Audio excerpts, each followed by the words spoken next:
Wow,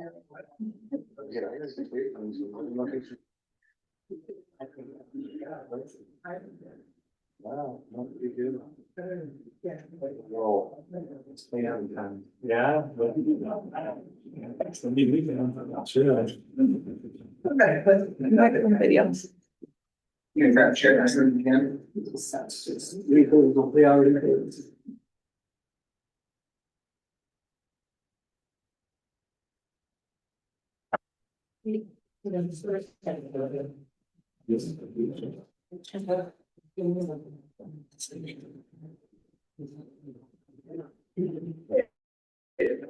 I think could have been. All right, good evening. Thank you for being here with us Monday, May 18th, 2026, 6 p.m. for our regular city council meeting. We'll call the meeting to order with a roll call. Julie Weeks here, AJ Strumford. Here. Joel Newman. Russ Serhart. Here. Craig Conley. Here. Looking for a motion to approve the agenda if there's no changes. So moved. Second. All those in favor signify with the sign aye. Aye. Opposed? The Citizens Forum, is there individuals that signed up for the Citizens Forum that would like to speak tonight? Anybody here come to provide public comment? Outstanding. No, yeah. Yes. Are you here for the? Oh, yeah, go ahead, please. Go ahead. I always, there is a list. I always just call if there's anybody. We won't hold you accountable to sign on the sheet, but thank you, Chad. Thank you very much. Sharp. Final.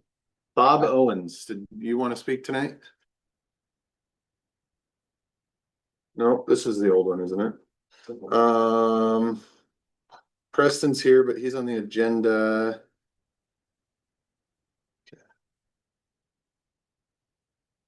I don't know who that is.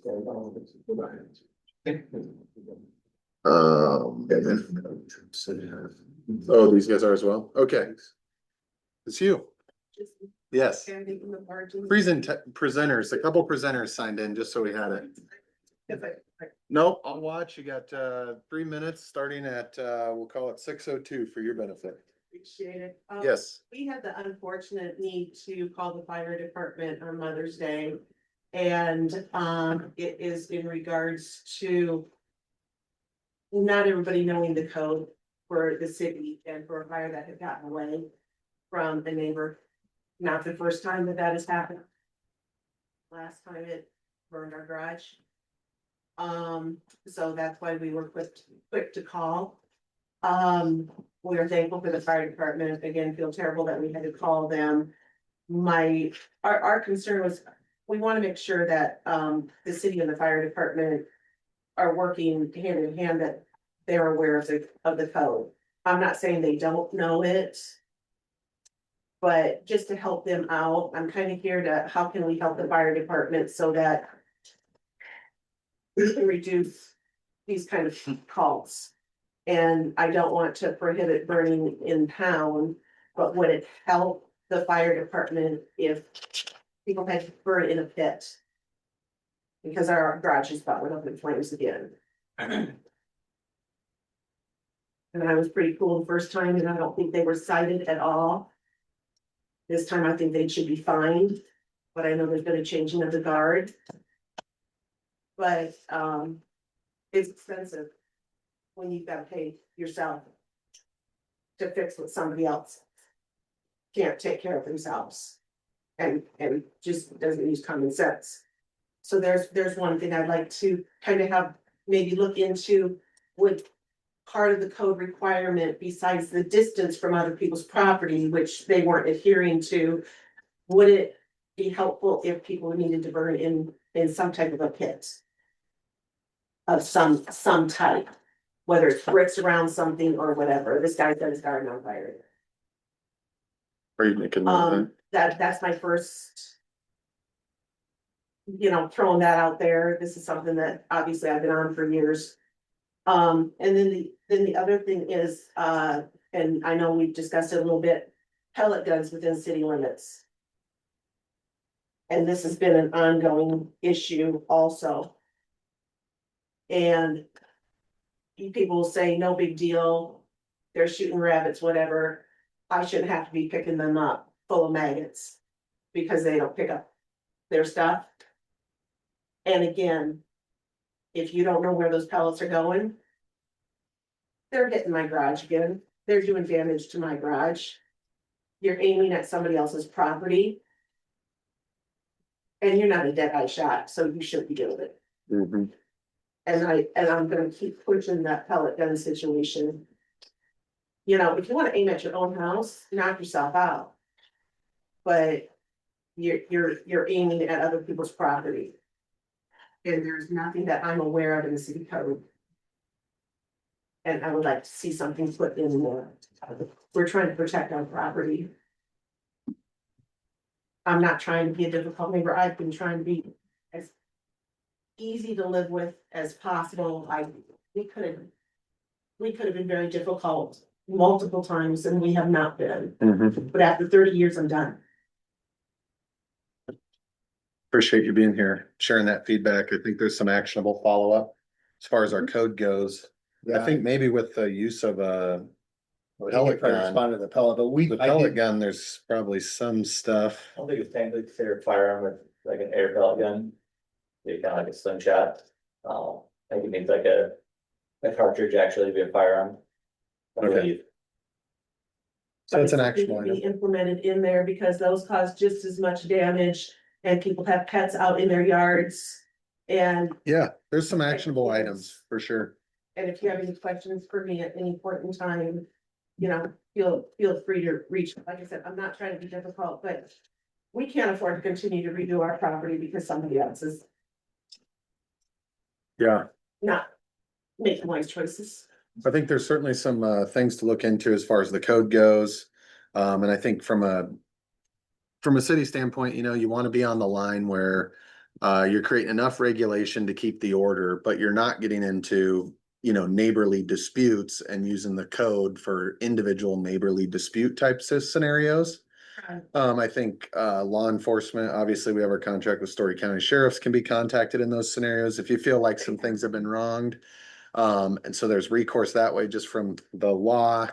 So not saying that I'm not trying to come off as writing you off, but there is some research we can do related to the fire inside of city limits, the use of pellet guns or weapons like that.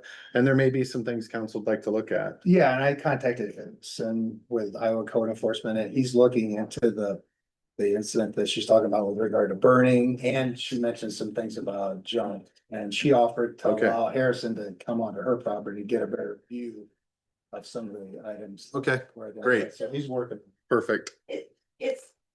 I don't have to like my neighbor Yeah. and vice versa, but respect property. Yeah, It's a city thing. I think it really is because I think they're very fair points, and I promise you that staff will look at what we're missing on the code on that, or if there's similar codes active in other cities that we could consider and look at. And just go through that assessment process to look at if there is some adjustments that could be made to the code, because I think your concerns are valid and you're pointing out things that are missing from our code that could be of value. And so we'll do the research. Staff here will do the research and provide an update to council, whether there's something that can be done in those avenues. So we're sorry that happened to you. It shouldn't happen to anyone, but I appreciate you sharing. You never know. So thank you for being here. Deputy Lentz, anything? Good to see you in a uniform. Yeah, thank you. Great to see you. Yeah. I don't think so. We appreciate your help, obviously, with the library staff on this scenario, but I've been quiet on that front. we've been good. Yeah, everything I think's good, and so appreciate that. Sounds like comp time is still up from what I'm hearing. Yeah, I appreciate the presence, lots of it. So seems to be, so appreciate it. Okay. All right. Have a great night. Thanks, Deputy Lentz. Yeah. You want to put in the minutes that Joel Newman is present? Mhm. 6:08. Any other public comment?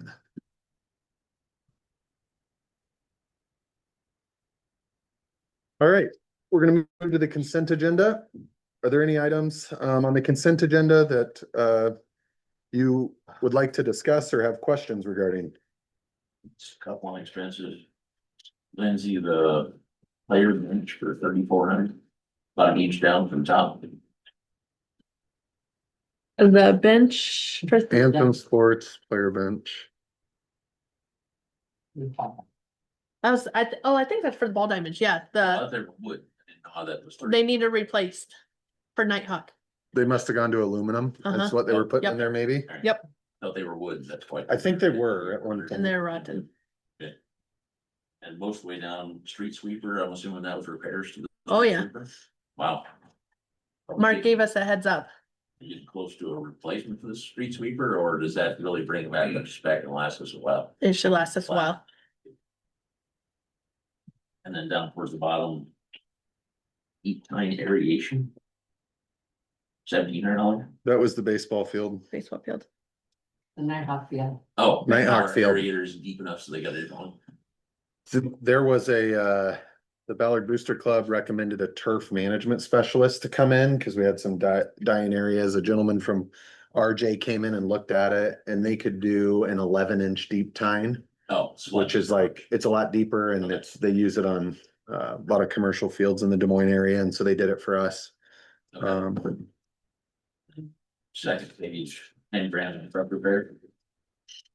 And that's gonna be straight trucks or something. Total Say truck, 12 yeah. Thank you. upfit for fire truck. That was that was approved a while ago. And they That's the paid field truck. half of it, I think, wasn't it like, No, we gave back, That's for unit 612. it was around $3,500, so Yeah. we wrote a check back to the city full, so Yeah. that's been. I didn't realize what that was, I thought truck meant floor mark. Was it? Other questions from the council? Otherwise, a motion to approve. Sorry. Street closures and all that are good, Joel. Yeah. Second from Craig. All those in favor signify with the sign aye. Opposed? Any abstentions? Presentations, reports, department updates. I have a proclamation that I'm excited to share.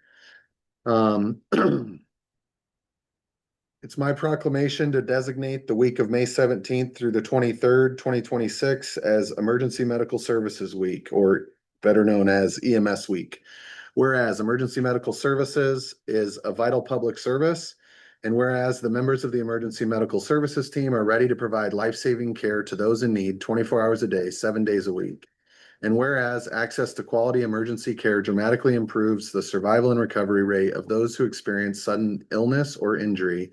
And whereas emergency medical services fills healthcare gaps by providing important out-of-hospital care, including preventative medicine, follow-up care, and access to telemedicine. And whereas the emergency medical services system consists of first responders, emergency medical technicians, paramedics, emergency medical dispatchers, firefighters, police officers, educators, administrators, pre-hospital nurses, emergency physicians, trained members of the public, and other out-of-hospital medical care providers. And whereas the members of emergency medical service teams, whether career or volunteer, engage in thousands of hours of specialized training and continuing education to enhance their life-saving skills. And whereas it is appropriate to recognize the value and the accomplishment of emergency medical service providers by designating the Emergency Medical Service Week. Now, therefore, I, Taylor Christensen, Mayor of Slater, Iowa, in recognition of this event, do hereby proclaim the week of May 17th through the 23rd, 2026 as Emergency Medical Services Week. The 52nd anniversary of EMS Week theme is EMS Week, Improving Outcomes Together. I encourage the community to observe this week with appropriate programs, ceremonies, and activities in honor of the EMS profession and the essential service it provides. So I'm going to sign this proclamation. Yes. Thank you. Yes, thank you. Chad, thank you for everything as the leader of our EMS. We appreciate you. Thanks for everything you and your team of volunteers do, and you've grown the volunteer team a lot in your time leading, and we appreciate that service. It's vital, obviously, in a town like ours, so thank you. I'm gonna do a cheap plug for our event on Wednesday. We have a blood drive going on for improving outcomes together. I'm gonna start at the log cabin at 2:30, go till 6:20 for the last one. I followed that, we're also doing a picnic, meal in the park from IEMS, so, a free will offering, hot dogs, burgers, and so on and so forth.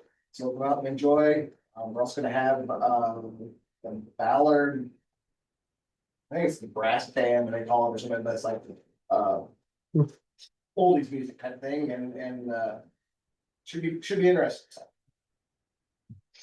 Come join us. Thank you.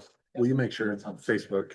We share that on our. Did not speak was on there. So you said Wednesday at the park? Facebook. That work? sign Double up part for- 20. I got it. That's got it. Good job. I'll Thank you. anybody sign up if they want to sign up for blood, right? We have about 7 more spots. Thank you, Chad. City Administrator report. Yeah, I just wanted to start by talking about the work program, which is on the consent agenda. These are things that are considered special projects that he's been working on since I got here, which are outside of the normal daily activities. 14 of the 30 some items have been completed. And 15 of those things, items on the list have been started and will be completed. Some of the things that have been completed include the pool manual. We approved the citywide employment manual in 25. The investment policy, purchasing policy, and then the economic development incentive program. Most of these things have involved input from the department heads, from policy and admin committee. Other entities before going to city council for action. Some of the other things, that were approved was the boards and commissions document before we got here. We really didn't have a handle. It was a real good handle. Who those representatives were, the terms that they were serving and how to get a hold of them. So that's been a helpful document. The addition of the emails and addresses that Chad worked on has been very beneficial for city staff, communication and city leadership. And the comp plan update, which has been submitted. And we've actually received 3 responses to those. And I'll be going through that in a little bit here. So again, thank you to everybody who had a role in the work program. It's an ongoing document. We add items to it frequently. Again, we just appreciate everybody's input on that. Recycling, at the last city council meeting, city staff obtained support to submit the RFP to all of the current solid waste haulers. And we received 3 responses back, one from garbage guys, one from waste management, and then one from Ankeny Sanitation.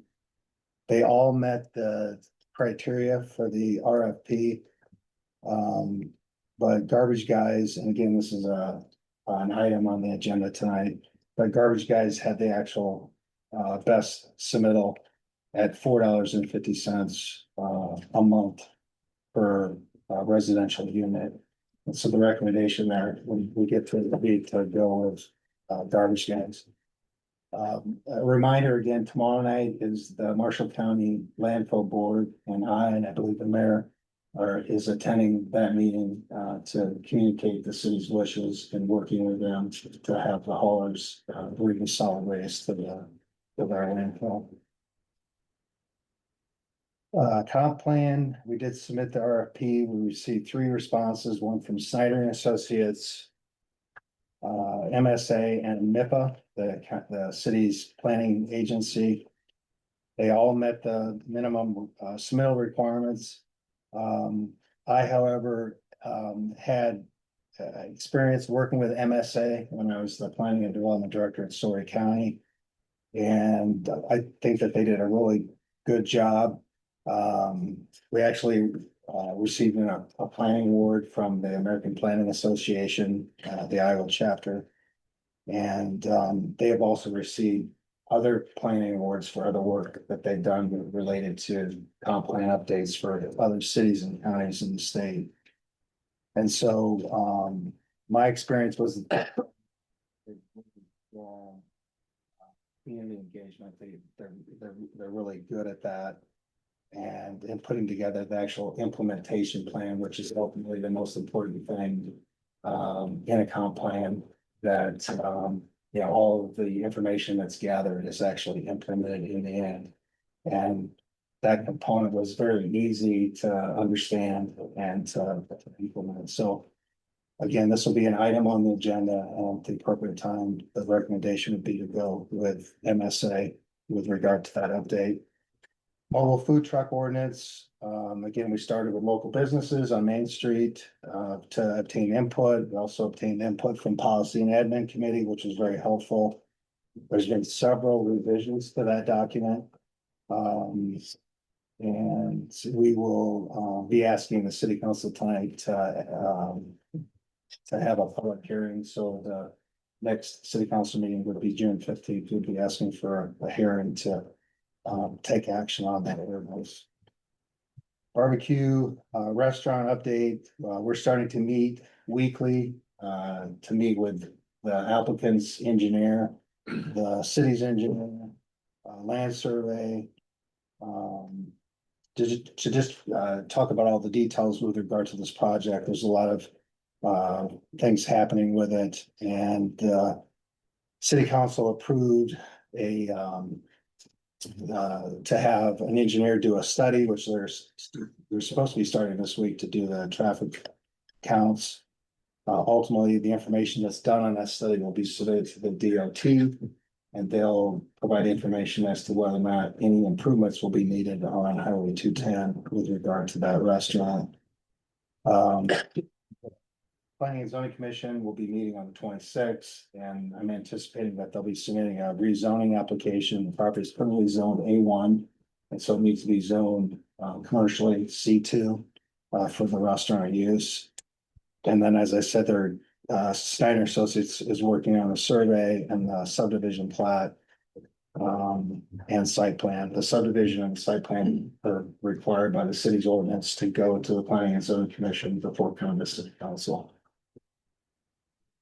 The last thing is the pool update. We received 143 applications for swim lessons, which is really good.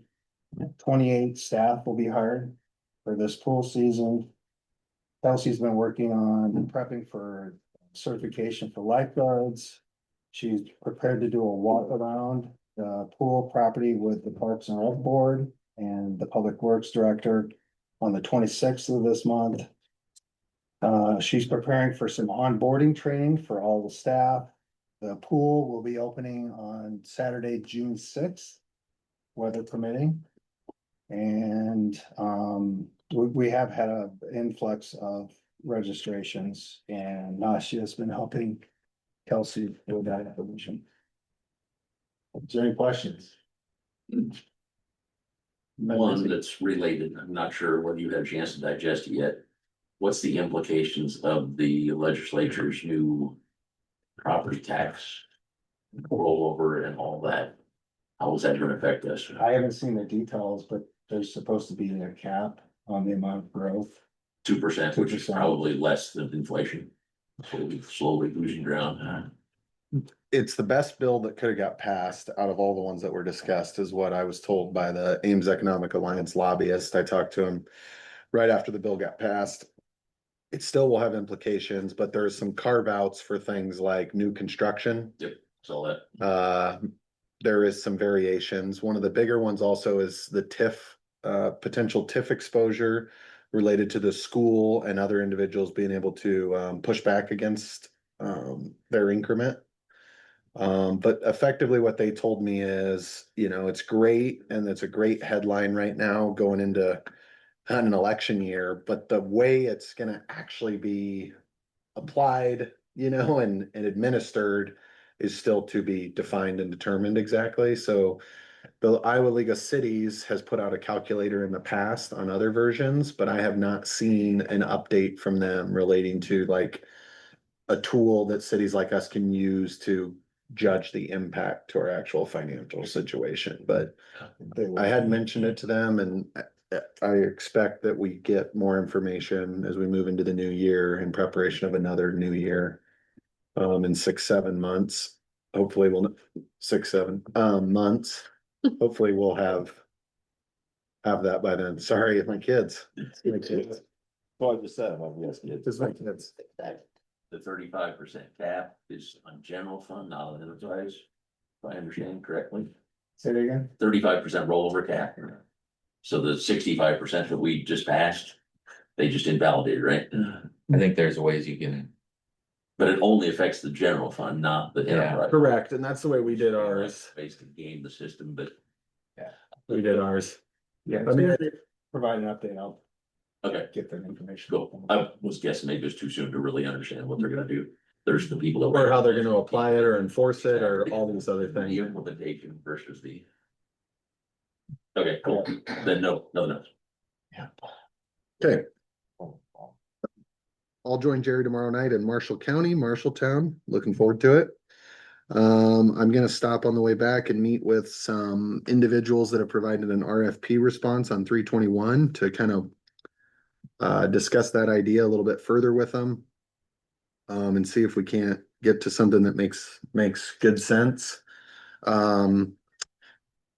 A private donor approached me about providing financial incentive to support some bike racks being added to Main Street. Just on a very exploratory nature, I've received a contact from somebody who is a welder that does artistic like welding and stuff. I'm gonna present an idea to them about utilizing the existing columns on Main Street to see if they can throw a creative idea back to us. As dead space in the parking lot or dead space on the street already and those columns not being real usable around them. I'm just gonna meet with him Wednesday morning at 8:30 quick and see if he'll come back with just some ideas for us as a potential idea to use that space. And then hopefully from there, we'll get something in front of you and then we can take formal action, whether we wanna, look at other things or do other things with that, but just some free legwork. I've been in the Home Needs Bakery. It's moving along really fast. If you're not following on social media, I think they're on track for their July start. I know they're rectifying some code issues. You saw one of the first invoice reimbursements on this month's claims. That's exciting. I did show 321 Main Street again to a gentleman that owns 2 different food service businesses. Was really impressed with the building, felt like it was a little bigger than what he wanted, but waiting to hear back from him and have his wife come look at it as well. I also met with the owner, one of the owners of the station. I know AJ and Jerry had a follow-up with them to just walk through and look at the concept of an front expansion. They also shared that they've added electricity now and a drive-through driveway for their food trucks. They're gonna try to get those off the street. I know on Sunday night, they had it off the street last night, so thankful for some progress there on that topic from them. The Nighthawk Field, if you haven't been by it, we did do some deep tining. You saw we paid, it looks like, for a bleacher or a bench in there. One of our employees, Mick, has helped, Mick Peterson has helped a lot with the woodworking there, redid some of the front of one of the dugouts. Him and staff have painted the dugouts. They reskinned a shed. While it's not, a 6-figure investment, there's a lot of sweat equity and effort into trying to improve that facility. Knowing that, it's somewhat of a loss leader in terms of what it costs us and annually, but they've done a great job, city staff, trying to work with what we have to improve it with where we're at on the longevity of our partnership with the school on it. But they've done a great job on that. I think the field looks really good right now going into the season, so really appreciate that. I think they're gonna try to start filling the pool this week, Mark told me. And then the last update I have for you is kind of a bittersweet update. Mark on Friday asked if we could chat, and Mark has submitted a letter of resignation to me. The letter of recommendation or the letter of resignation just simply states that this has been a really hard decision for him. but he's gonna pursue an opportunity that's presented itself outside of the public sector. He's thankful, obviously, to work here. Mark has been a really good staple or a solid footing for me in my time being on mayor. We've gone through a lot of transition, and Mark was a steady, guide through that time period for me in times when it was really hard. We didn't, to be quite honest, nobody had access to a bank account but Mark. And he had to run through rigmarole all over to help us get access. Mark is as Slater gets, and I think we're, lucky to have people like him that were born here, grew up here, love here, care about here. And so I don't know how many years it's been. It's been all of 15 plus that Mark has served the city. Over 30. Over 30 total. I know he's done 2 stints here. It's been significant. And so I think it's it's always sad to lose somebody as important to the city as Mark has been to our city. And so he won't be departing until July 3rd, which I think he specifically selected for a reason, but we're so grateful to Mark. Yeah.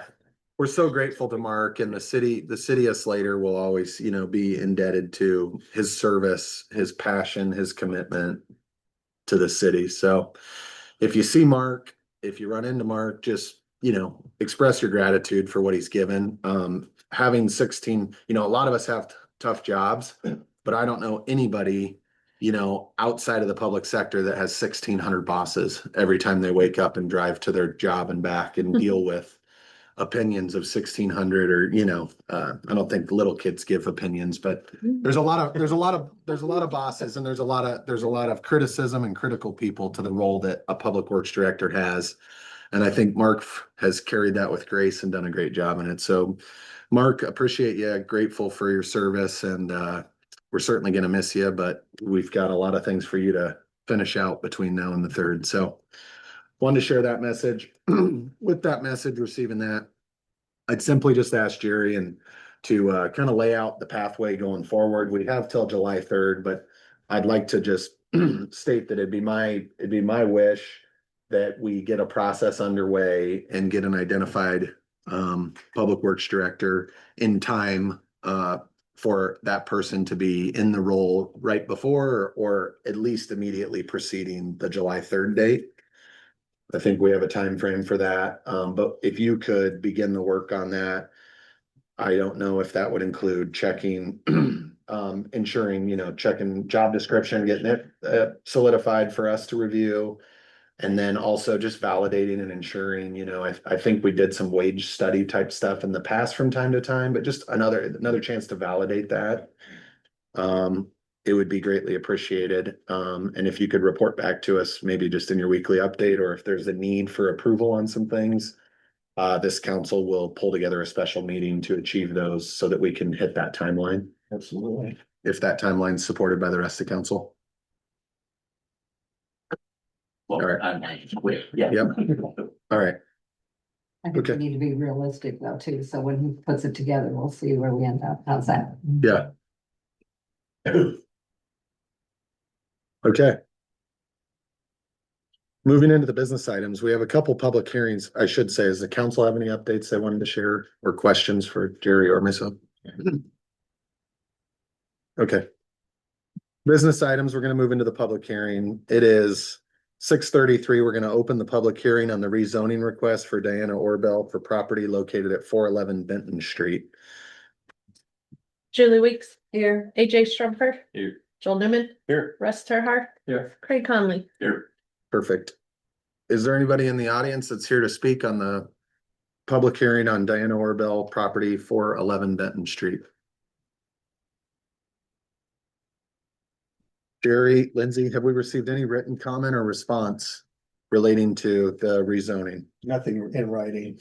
We did have somebody stop by prior to the planning and zoning commission meeting to inquire about the request. And we provided that information to that person, and she did not show up at the planning and zoning commission meeting. Okay. For the record, Roger Wheeler is, Yep. if there's any questions about it. It's 6:34. If there's no public comment, we'll proceed with closing the public hearing and we'll roll call back into regular session. Julie Weeks. Here. AJ Strumper. Here. Joel Newman. Here. Russ Terhart. Here. Craig Conley. Here. Now we have ordinance 319 rezoning request for Diana Orbell for property located at 411 Benton Street. Jerry, can you remind us here? This is an ordinance, so it requires 3 readings of it. Considerations, or the council could waive the second and third. But it's a request to change the zoning from R1 to R3. This was before the Planning and Zoning Commission meetings in April, and they recommended that the rezoning be approved with a condition that only single-family homes be constructed. Currently, there's an existing single-family home that's in deteriorated condition. And the plan is that the property would be sold. My understanding, the closing would be the 15th of this month. Homes by Advantage is proposing to buy the property, remove the house, and build 2 homes within the configuration of the existing parcel. It's platted for 2 lots. Yeah. It's actually 1 large house that covers both lots. And so they want to change it back to the original platted configuration and build 2 homes similar to the project on Third Street. On the east side of town here. So it'd be a very similar project that they built last year. So it'd be 1 2-story home and 1 ranch style home. Okay, One question. If the place was already zoned for single family, what are we changing it? They're going back to the original configuration. Right, split into And two so lots. it's 1 lot that was 2 lots, and so they're going back to the original configuration. It wouldn't meet the lot Single. requirements, so that's part of the zoning change. And again, it's conditional that only single family homes. That's why I didn't quite get that. I would just split the lot back into 2 lots or still single family homes, so I. Yeah, and in R1, there's a greater lot width requirement. Oh, okay. It's 50 feet, I think it's 70 for an R1. and then to clarify, the action that can be taken is to conduct the first and waive the second and the third and finalize the ordinance tonight. You can. Okay, If there's, I think 3/4 support, we can do all 3 in one night. yes. All right. Is there any, not an expert at houses and residential, is there any downside to this? So we waive the other 2? Just for public feedback. We did send notices to property Right, owners that's what I within mean. 250 feet, and we had 1 person come in prior to the planning and zoning commission meeting. And I have not heard from any others, and Lindsay, I don't think she either heard from anybody. Julie, you know housing. What was their? I don't that think correct? you cannot to waive. They just wanted information. They, about they what- needed a variance one way or the other, and so they chose to go with the R3 rather than just getting a variance for a small lot for one, so, yeah. This isn't controversial, right? Shouldn't be, because we've already done it once So we in town. did, okay. It's pretty much a Yeah. duplication. It was a rezoning change and a variance request on the setback. Okay, I just wanna make sure. On the before we lot waive that the was second had and double third that frontage. Or adding it, It's not controversial to somebody. we're adding a driveway onto Fifth Avenue, but that's not a big deal. But Yes. having- So it's up to the council here what they'd like to do, but I'm seeking a motion either way to move forward. I'll make a motion to move forward with the ordinance. First reading, waiving the next 2, or Do you do it all in one, or do you need waiving the second and third? I'll second that. any other discussion? Has the adjacent property owners been contacted? They Yes. know about the variance changes, okay. Yeah, I variance thought that and the was rezoning. bit, But Yeah. I just wanted to verify. I see it's in there, the adjacent property owners, but All right. All those in favor, we need to roll call vote the ordinance. Julie Weeks. Aye. AJ Strumper. yes. Joel Newman. Aye. Russ Terhart. Aye. Craig Conley. Outstanding. Resolution 46, set time and date for public hearing fiscal year budget amendment for June 15th at 6 PM. Can we have a motion to set that public hearing date? So move. A second? Second from Russ. All those in favor signify with the sign aye. Opposed? Any abstentions? Resolution 47, establishing wages for the 2026 pool employees. These employees have been extended and accepted offers Yes. on those wages in front of you. The, Looking for a motion to approve. well, the difference in, I see some are at 15. 10-year. Okay. It's if you returner, then you get an increase. Yep. Yeah, 50 cent increase. Lindsay, if I remember right, it's 50 cents the first year and then 25 cents a year after that, but we don't have many that long. I thought it was 50 cents every year. Every year, okay. Yeah. Right. Is that enough in 2026? They all accepted the job, Russ. Yeah. The range is $19 to $10, 19 being the manager, and then $10 for a pool assistant. I asked the question for $10. Recognize they said. A limited challenging job at the bottom end and you have to get into the church. I had the same question. I worked the slide when I was 13 at $4.25, so.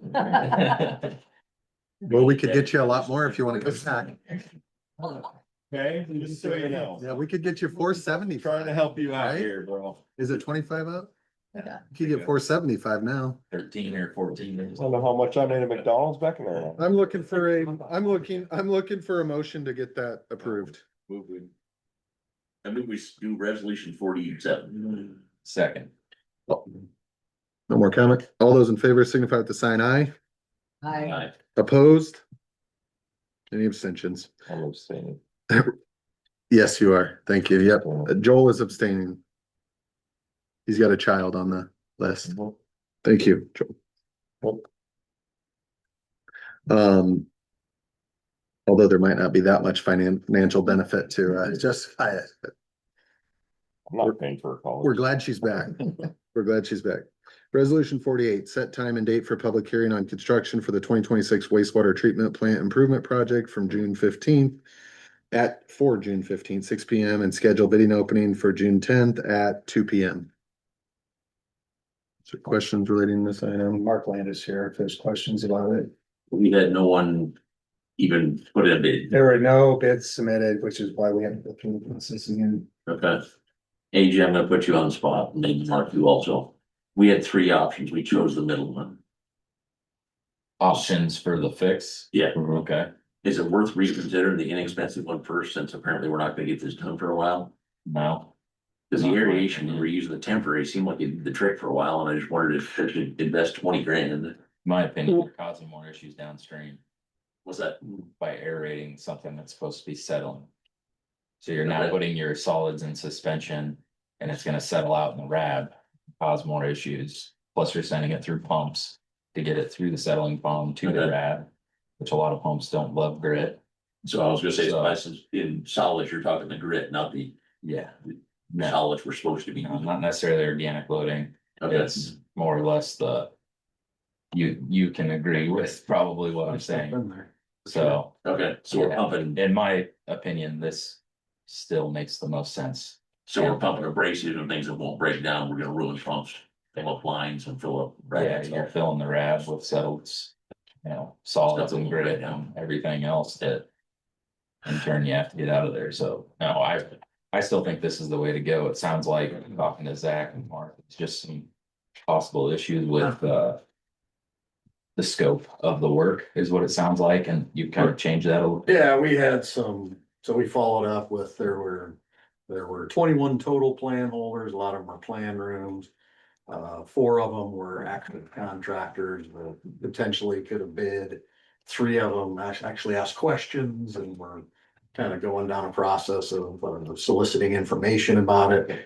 And basically when it came down to soliciting the final, like putting their number in, 2 things that came out that were kind of the issues. First and foremost was just bidding it in May. Everybody was busy because part of the kind of the discussion and the layout of the specifications that we have was to get the project done so that it could be implemented for the summer heating, when the smell is there, to have it implemented smell. So we gave them 2.5 months to get a relatively small project done, putting it toward the end of July.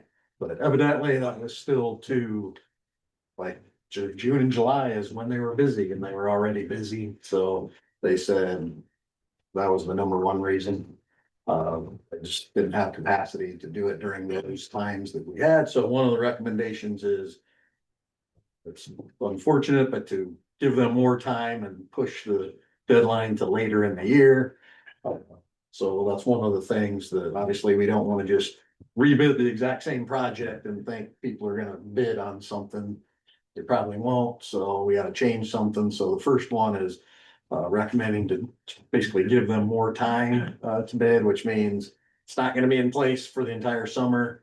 But that's one of the feedbacks that we heard. And the other one was to separate out the dredging. When we had the conversation before, I think the idea of this set of plans was to kind of be a once and for all, like this, like, we never want to hear about this again. This project is going to, take care of the odor issue. So it included dredging of the existing basin to make sure that couldn't be part of the issue. But they also had trouble finding people that could dredge. And I think that was the other reason that it just, okay, and we're really busy and that was hard, so we're not submitting. So our other second recommendation would be to take out the dredging and do that as a separate project, or even do the pipe and then see if you need to do the dredging later, and maybe that's not a thing. Not even be involved, so those two things, I think, would dramatically increase the odds of getting a bidder, should it be bid on the recommended bid letting for in June 10th. So just to make sure I understand, everybody knows where I live. In the last 10 days, it's got pretty bright. My neighbors are asking me how soon it's going to go away. This is the. All those neighbors being about light bulbs. So this means it's gonna be next year, realistically, because I think, well, it'd be cold weather by the time we get. yeah, I mean, that's the recommendation. We can try to. That's the thing, when you're trying to, when you got I'm the trying to be feedback. realistic. Realistically, we gotta go through another summer. Yeah, I would say, I would recommend, if you're gonna bid it again, give them more time to get it done if you wanna get a bidder, because. Just like, if you just push it back another month and rebid again, I would be concerned that they wouldn't.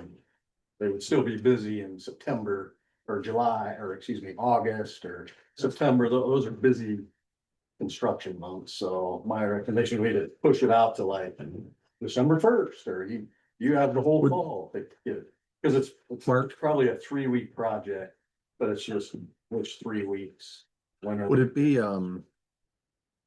uncommon to have some sort of timing based incentive involved in what's being bid, so that completion requirement was one thing, but financial incentive encouraged sooner completion? Yes. And does that make it more enticing in terms of for a bidder that did maybe have their arms around it and would be motivated to move faster for Yeah, a performance-based had incentive? success with incentives on other projects, I think, as we've had. Over the years, as we've had conversations about incentives, that hasn't been super reception of doing that for projects, but that was one of the options that I had talked about with Mark and Zach, is, well, if you could try that, you're not, obviously, they're not obligated, but if you want to try to do an incentive to have it down, in August or September, then we've seen that could work. Okay, Depending on what the level of. but your incentive would be not till then versus like August 1st or If you something. if you made the incentive big enough.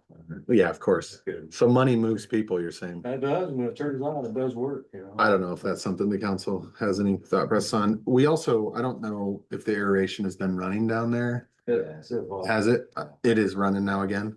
Okay. I know during the last storm, we had a issue. Speaking of storm.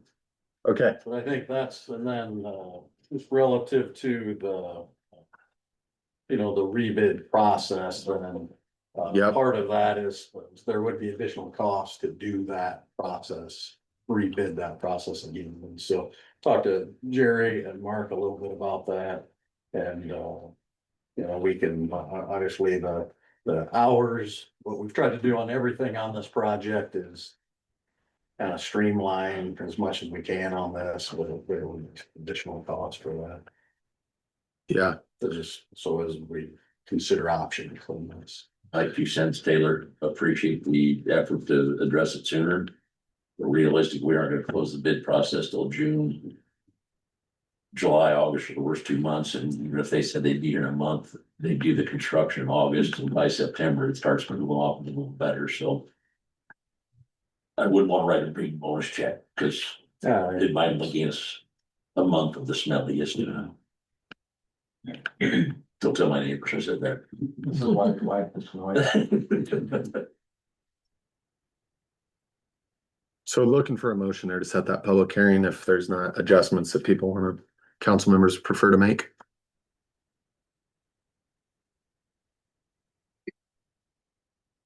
Move to approve resolution. 48.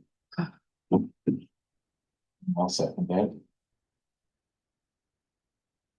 All those in favor signify with the sign aye. Aye. Opposed? And nobody's abstaining. Resolution 49, set time and public hearing date for rezoning request at parcel 1330 300 370th for June 15th. Motion to approve resolution 49. Second. All those in favor signify with the sign aye. Aye. Opposed? Any abstentions? Resolution 50, Heartland Crossing Final Subdivision Plat Request from Corey Hillebo.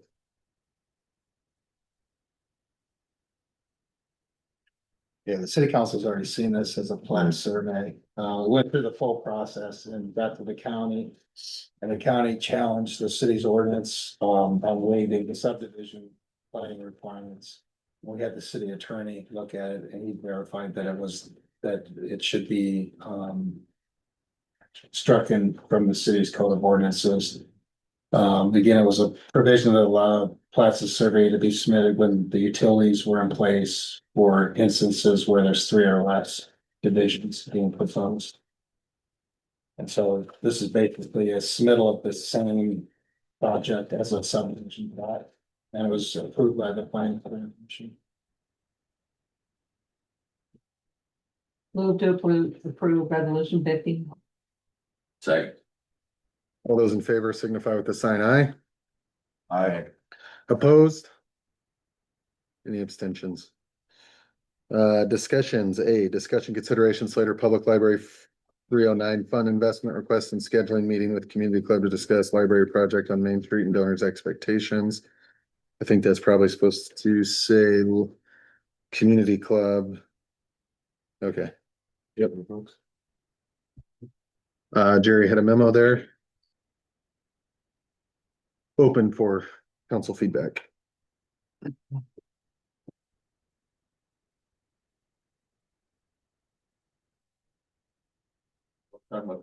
Craig? It's 2, moving of the money. Well, that seems to be the easy one. I move that we. We already talked about it on the prior council meeting. You're moving to approve moving 314,473.13. Yep. Into their own exclusive CD is what the Right. library board action was. Just segmenting out. Part of it's the fundraising they did, part of it's the donations the city's made to them also. So it still stays in the city, but it's in a separate account. Is that correct, Lindsay? Correct. She brought up last month. Can we do that with lost funds? I don't think there's any issue with the money that they've raised. The question would be on the lost. Mhm. I don't know if it was dedicated lost or not. That was a word that got tossed around, but it was a donation made by the city of funds left at the end of the year. Yeah, It came from local optional sales tax. that's where the transfer happened in the Yep. system. It came from local optional sales tax. I know that's what Jen did in the books. I don't know if that's the council did per se. She just said there was money left at the end of the year. What do you want to do with it? The only thing I think we should be cautious about is like, other departments had earmarked funds like that committing, and I don't know how far the history goes back in terms of like the surplus dollars.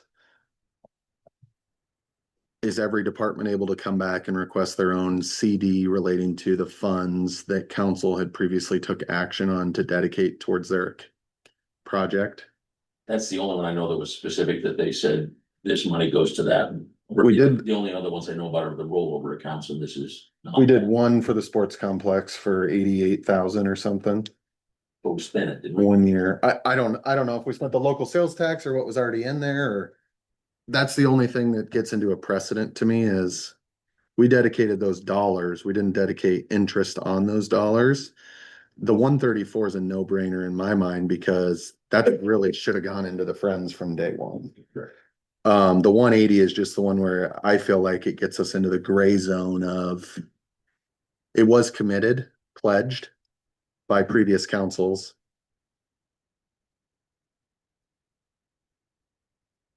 Greg, you made the motion. Yes. I'll second it. All those in favor signify with the sign aye. Opposed? Any abstentions? Okay, And then the second part is a request to have a special meeting with the city council to discuss the. Decision that was made by the city council to appropriate $600,000 for a renovation project. A library renovation project at the existing library. There's interest in meeting with the city council to discuss that. So that we've, all four groups, the library board, the community club, the friends, and the council, and then your. The work group you had, you had. It could be, if that's. Yeah, I'm making sure who we're talking about. Yeah, I think Yes, the yeah, library board, friends of the library. Oh, it's just, yeah, And it's the just community city club. council, library and community club. yeah, I don't think it's, It's not the. I don't think it's the Friends or the Or the building Friends. committee. It's a city council, library and community club to have a conversation. I think it's everyone, isn't it, Jen? I can't hear you very well, sorry. Is it the friends and the Who's workers? requesting the meeting with the city council? Who's requesting the meeting? For sure, Friends and Community Club and the Library Board, I'm sure would. Also be in. Mhm. But not the building committee, right? Okay.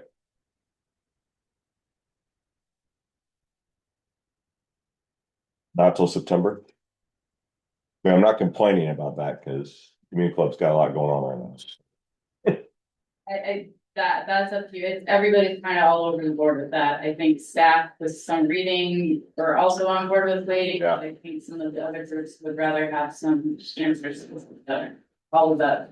I guess I shouldn't speak for community club on this one. Erica should on the meeting, but We have few volunteers and we're pretty busy until the 4th of July is over, but I think this is important, so if the meeting needs to happen before then. Yeah. That's fine, if it's after, that's fine as well. Does the community club have an update on the log cabin? No. text me then. This is what happens when the volunteers.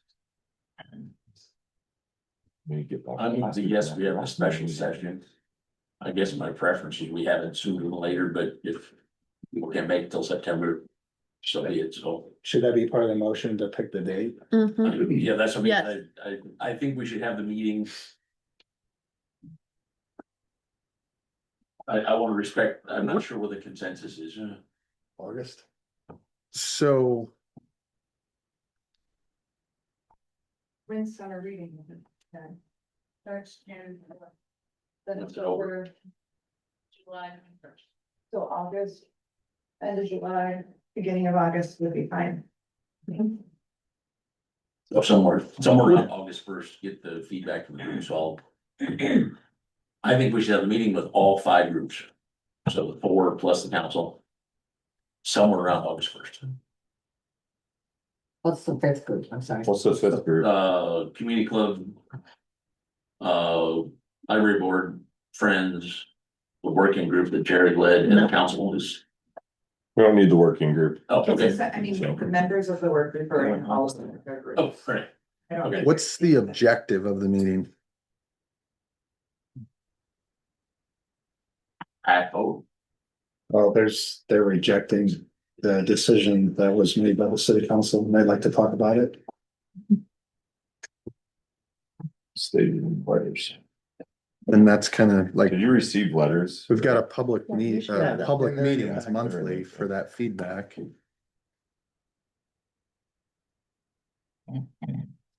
We have two letters. Just get down to the letter. I don't have them up. We don't have it in there, but we can, they're public records, so. Yeah. I'm gonna go grab I them. mean, I can summarize it home. Yeah, one's from Erica. It's no big deal, Erica. We can give it public. We don't have to get into the depth of it. One is signed by three. Tiffany Brendel, Susie Cernak, and Laura Gibson. With the Friends of Law. So I want to make sure that if we're gonna do this, like, we need to have some clear objective of, some clear objectives, right, on that out. And I'm wondering, like, it's easy to have a public meeting and do something like this, but do you come out with clear objectives, or do you hear a lot of emotion and opinions related to the direction that we should go versus a couple council members champion this and going and having the meeting with them and reporting back based on it versus a giant meeting that's packed with standing room only again to talk about this project again and to hear 100 people share opinions to arrive at that. Is it more effective to not do this in a designate a working group to go work on this and report back to us, more so than define a new working group of representatives involving those people versus another big public meeting to hear everybody in town's opinion, either or side, from either side related to this? I guess I think we have a divided council on this also, so it seems like trying to pick a couple of council members to sit. Not necessarily the most productive, because I think the council needs to hear and be a part of the conversation. I feel like I've been a part of the conversation a lot, many times right here in front of this I council. think what Taylor's saying that is, if we make it a public meeting with the entire council, then the entire community is there. With an open forum and citizen With an forum, open and forum.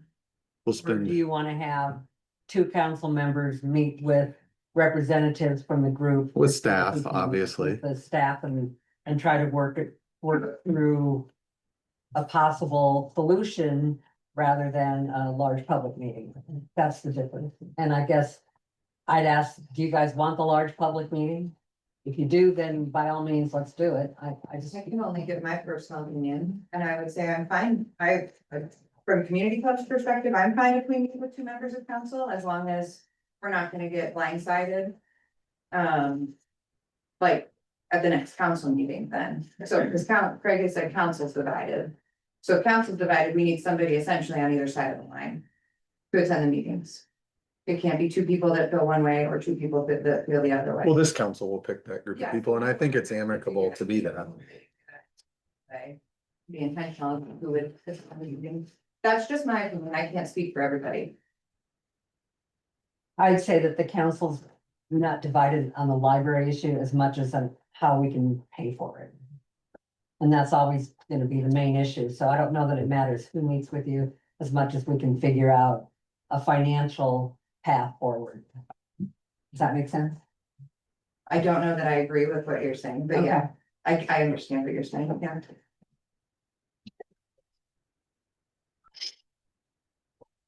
What do you want to do? Well, I think we definitely need to meet and try to move this project forward in some fashion. How we do that, at some point, the entire public is gonna have to weigh in on it again. Unless there's a way to fund it without public funds, but I don't know if that's possible. But, so I mean, I don't wanna exclude the general public at any point. But at what point do we have something solid enough to talk to them about to move it forward? rather than just randomly going through round and round again, everything we've gone over for the last 8 years. Yep.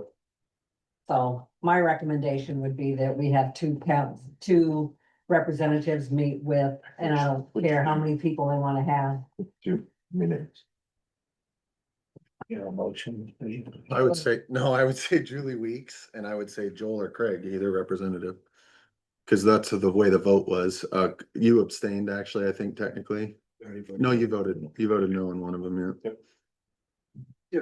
So it was a 3-2 vote. Sorry, Kurt, it's not a public comment I would- section. Probably rather have Craig there than. So Craig and Julie I don't effectively, know if I'd show up. I don't know if So decided say- which place to go. Craig and Julie effectively could meet with the group. I think we should define what that group is, who that is.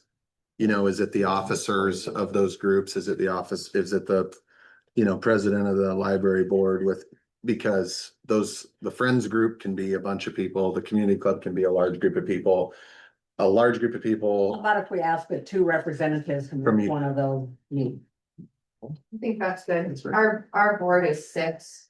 And so we can easily get to 2. And then everybody can take it back to their,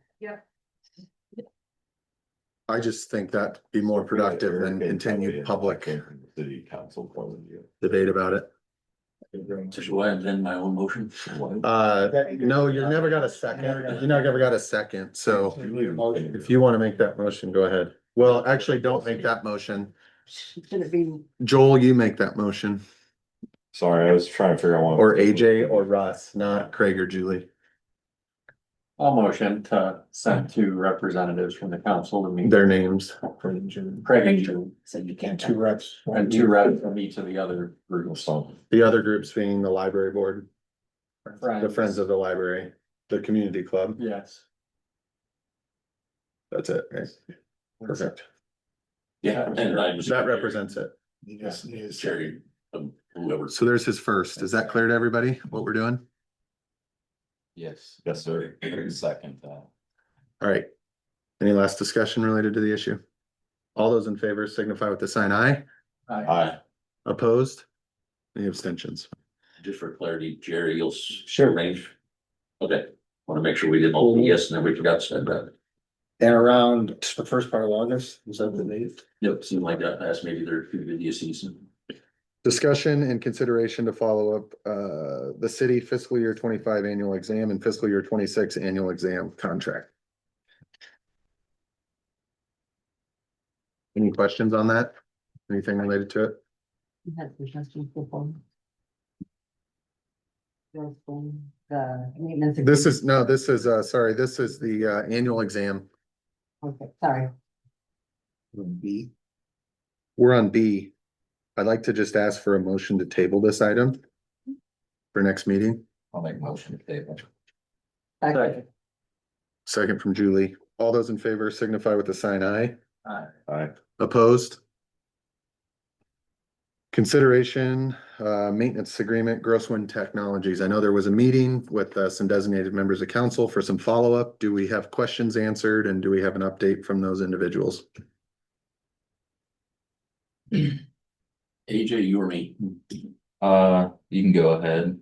The original, I was concerned that the 18 grant had a lot of exclusions. AJ and I did clarify with Grosswind that what we thought were exclusions were actually excluded from the contract because GWP was committed to fixing the belts and there were some pumps and some other thing, I don't remember what it was. The reason they excluded them is because they are planning to, so I misunderstood the inclusion, I think AJ did also. So that made me feel better about the original $18,000. We also talked about having them do a more comprehensive plan because the things that were included in the original $18,000 maintenance contract had a lot of things left out. And so they included all the parts, all the bearings, all those things, even the replacement belts, but not the cost of the belts themselves.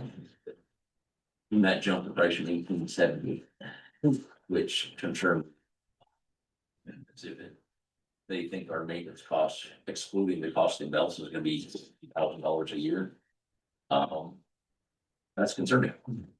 So I don't have a smart recommendation. AJ, you at least close to this is your life, you got. Well, I think the initial agreement with the clarity that was given through the meeting. I feel better about the initial agreement that was proposed, and now they've got it in there at an annual service fee shall increase 5% each year, which I think is great. That we can keep this contract going without having to revisit it every year. So I think that's gonna be beneficial for staff, keep moving forward with that. I'm kind of in the same boat that it's gonna be hard to clarify what is what on what they're gonna do and what staff is responsible for, but I think this kind of lays it out. I mean, this is more of the more time consuming and I think it's gonna be a really good thing to have Grosswind there monthly to make sure that that 60,000 hopefully doesn't come into play. You know, that over under, you know, and that's also, keep in mind that 60,000 extra is also covering their rear too. So I'm sure that's an inflated cost to make sure that they're not losing money. But Yeah, when I strip it away, I look at it like this. I just shared some information about our public works director departing this year. I think Grosswind has been a pretty good partner to us. For those that don't know, we haven't been paying, you know, this O&M, this maintenance, they've been providing to us since the facility came on site. They've stood behind and replaced some belts and things like that as the system has settled in, if you will, a little bit. I feel like the risk is pretty low in at least trying it for 1 year and evaluating the benefits post 1 year. And so I would ask the council to just make the motion to let's accept the agreement for the next year. And let's revisit this before a concurrent renewal occurs. Really on the 18 grand, because it also has a 30-day cancel, so we can find out that it's not. Yeah, I'm torn on the additional 60 is. yeah, When AJ and I. It seems met, excessive, There's a but- lot of gaps. That I'm worried we'll get my finger pointing out between Slater staff and GWT of, no, that's yours, yeah. and that's the reason, because I was gonna ask, I said, give us a comprehensive, so you have to do it, no matter what it is, you have to do it. I was just stunned by the price. That's where I go back to, this agreement's pretty good, and I've never really seen the full maintenance contract actually pencil out. Okay. And I think that's where I'm leaning towards the higher dollar amount and not understanding how those ever pencil out. But this first agreement makes more sense to me. Okay. to do the higher dollar amount. The higher dollar amount doesn't make sense. Yeah, do I the don't see how that- $18,000 level. Yeah. You've got a cost $18,000. benefit, so you can analyze the difference and we see how the year goes. All right, how about a motion? I will make a motion to go with the annual service contract of $18,000. And then we can revisit that if need be in a year. Second.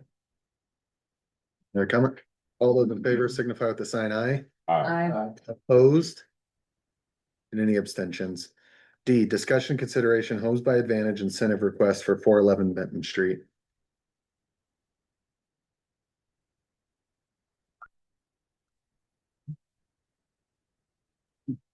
Who has questions?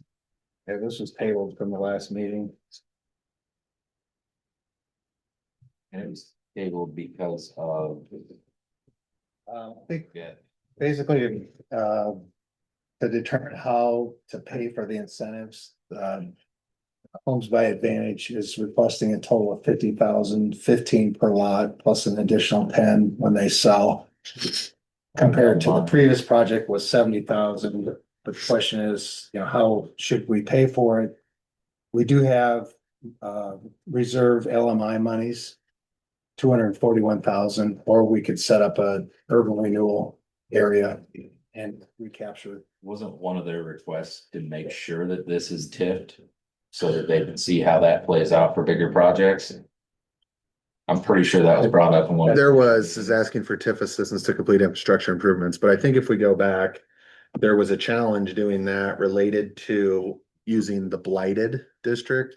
The attorney came back and said, you know, my interpretation, I pushed Jerry on this hard, was that is blighted, and their attorney's information was related to, the way I read it, the lot itself. The attorney, I think, came back and clarified it really needs to be multiple properties in the area, or the neighborhood, if you will. That is not a blighted neighborhood to the attorney. I think through even sharing pictures or verified, blighted's not the pathway to do this. And so then the only other pathway, and Jenna's on here, right? So Yes, she could she's come off available. mute if she's here as well, but the only other way then is to do a TIF utilizing an LMI component or affordable housing component. Does that get you to your end game? Yeah, we're not so critical about it being a specific kind of TIF. We just think there's opportunity for the city in the future to do this, and this is kind of like our second attempt to do a test run, and so we want to explore all that. Yeah. I think there's a bigger project coming. And But so like the exploration is being done, so that's the goal. Homes by Advantage doesn't care where the money comes from necessarily. I think it's just the demonstration of, it doesn't necessarily have to drain the LMI fund to fund a project like this if it can regenerate itself through the TIF, Yeah, that from the city standpoint. from the city standpoint. Yeah. I guess I would like to continue pursuing the TIF because for the clients lady, I can't learn anything. Brenda? Brenda, she said some of those units that we used to be at 50-50 are now 80-20, so more of it goes into LMI. More of it goes to TIF, less into LMI. So I guess for 50 grand, unless we find out the lawyer fees are really high, I would like to do that. Yes, we have to borrow the money in from ourselves and then pay it back via the taxes, but yes, I would like to capture that for us. And I think if I remember right, that would only be for the $30,000 portion. Not, Yeah. so we're talking about You can 30,000 only because do the it for 20 infrastructure. has to come out of the LMI. Right, the 30, 30 could be TIF'd. right, but for every dollar of TIF, somewhere between 20 and 50% has to go to LMI also. So we'll be putting it back into the LMI fund. But we're not. At a using 20, that 80 to fund 20. For anything else. At an 80 to 20. I think that's the best question. I think that's the remaining question is. Have it. We have reserve funds there that we're Well, not don't- using. Agreed, but if we do TIF, doesn't part of it have to go back to LMI? Yeah. Well, 20%, but all of it would have to then. But we'd have to borrow. General fund. Can't use- Yes, yes, agreed. I make the motion that we move forward using LMI. Excuse me, Mr. Mayor, this is Jenna Sabrowski. Could I just interject? Yes. Yes, please. We're so glad to hear your voice come a little loud. I just wanted to clarify that, so the governor signed the property tax bill this afternoon, and that will actually be removing the LMI set aside requirements under the law. So if you did a market rate residential urban renewal area, going forward, you would not do any LMI set aside out of your TIF revenues. If this is in fact going to be affordable housing, which now the definition of affordable housing is going to expressly include workforce housing as well as low and moderate income family housing.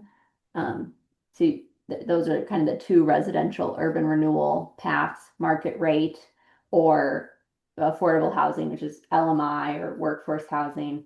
But under either of those, the city will no longer be, for new urban renewal areas, you'll no longer be setting aside money into the LMI fund. Okay, so Jenna, are we correct in that this is a two-part where we'd be tiffing the developer in theory, or providing $30,000 incentive to the developer, whether that's cash out of the LMI, or we use we have a certified debt and then use 30,000 and recuperate it through TIF using the market rate urban renewal area. Right. I think the main question is what's the initial funding source that the city wants to use? And you may also want to consider the amount of costs that you incur in getting the framework set up. So for example, that if this is going to be affordable housing, then the city is authorized to pay incentives for the construction of LMI housing and pay it directly out of your LMI fund. So the money sitting in your LMI fund is there to be used to support the provision of affordable housing within the city. And I think this could be a good project to use it on. So you could use it on that. And if you do fund these incentives out of the LMI fund and existing money that you have there, you don't have to incur costs to set up an urban renewal area, adopt a TIF ordinance. Your city staff don't have to complete and file an additional annual report every year with the state on another urban renewal area. So it saves some administrative hassle as well. So those are other factors that the council may want to consider, which could be viewed as positives for just paying the incentives out of the LMI fund. But on the other hand, it is certainly an option to go through the work of setting up an urban renewal area, adopting a TIF ordinance, authorizing a development agreement where you're planning to pay these incentives out of other available funds, some kind of funding source, or you take out a debt to make the upfront payments. Then you certify that debt and hope that there'll be enough TIF revenues that you can collect over time as a city to repay yourself for the initial funding source for that initial debt. Am I catching a tone that expresses it's cleaner and easier to do LMI in your professional opinion? I think if you have the LMI money sitting there, I think this is a great project to use it for. But that said, a lot of the communities I work with struggle to find good uses for their LMI fund money. To me, if someone's willing to construct some affordable housing and you have available LMI fund money that you want to use to fund the incentive, I think, I don't see a reason not to, I guess. And then to clarify, we can use the LMI money to fund the developer incentive of 30,000 for the utility split and those things, as well as LMI for the 20,000 down payment assistance that's credited on the purchase agreement to the buyer. We can use LMI for both. Yes, though technically the stated purpose of all of your incentives will be for construction of affordable housing. Okay. Julie motioned that we utilize that. Is there a second on that? I'll second that. Okay, second. Is there any further discussion? My only concern is, right now, we haven't been using LMI, but I don't think we've been well set up for it. If we're not gonna be replenishing LMI dollars, faster we deplete them, then we won't have that possibility used elsewhere. I am concerned that, are we gonna spend 40,000 to make 50,000? So if all of the costs associated don't net us any cash, then I'm out. But I don't really understand of the TIF money we can bring back on these two properties. Well, rather than TIF, you'll get the property tax Day one. immediately, day one. Where if you TIF it, you're not getting any of that property tax. It goes to the developer. No, that's what I'm trying to figure out. I wanna make sure there's a net. We would be the benefactor of the TIF if we did it. Benefactor. We would get it all Yeah. up to our amount. But It would recoup the 30 grand.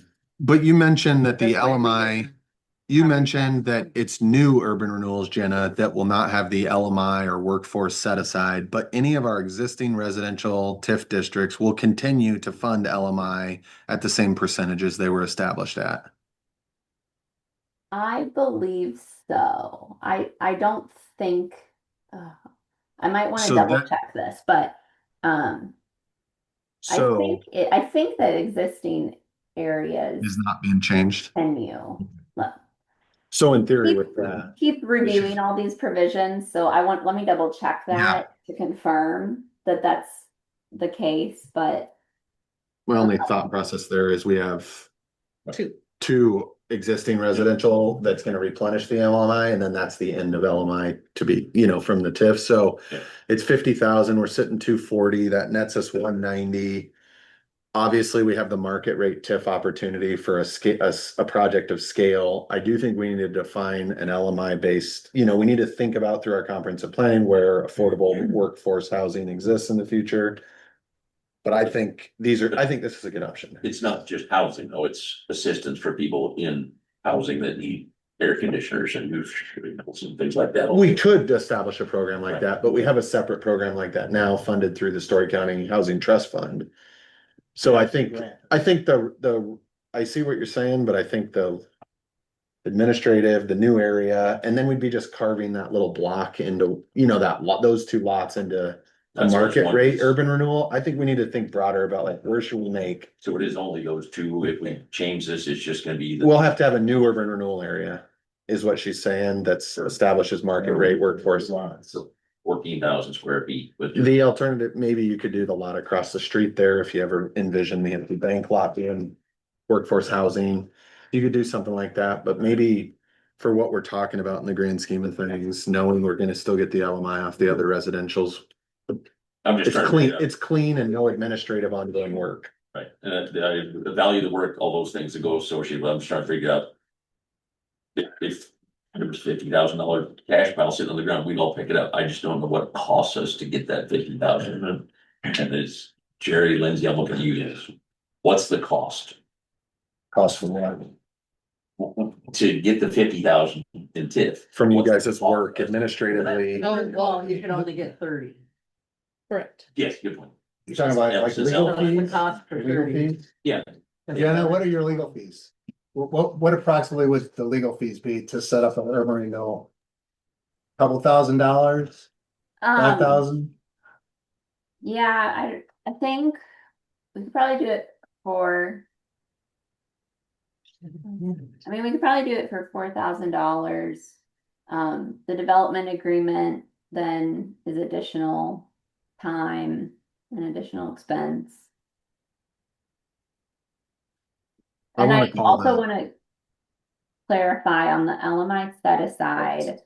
So the bill, the new property tax bill entirely repeals Iowa Code Section 40322, which was the code section that provided for LMI set aside. So it will not. So our TIFs are gonna be different in the future when we I- certify it.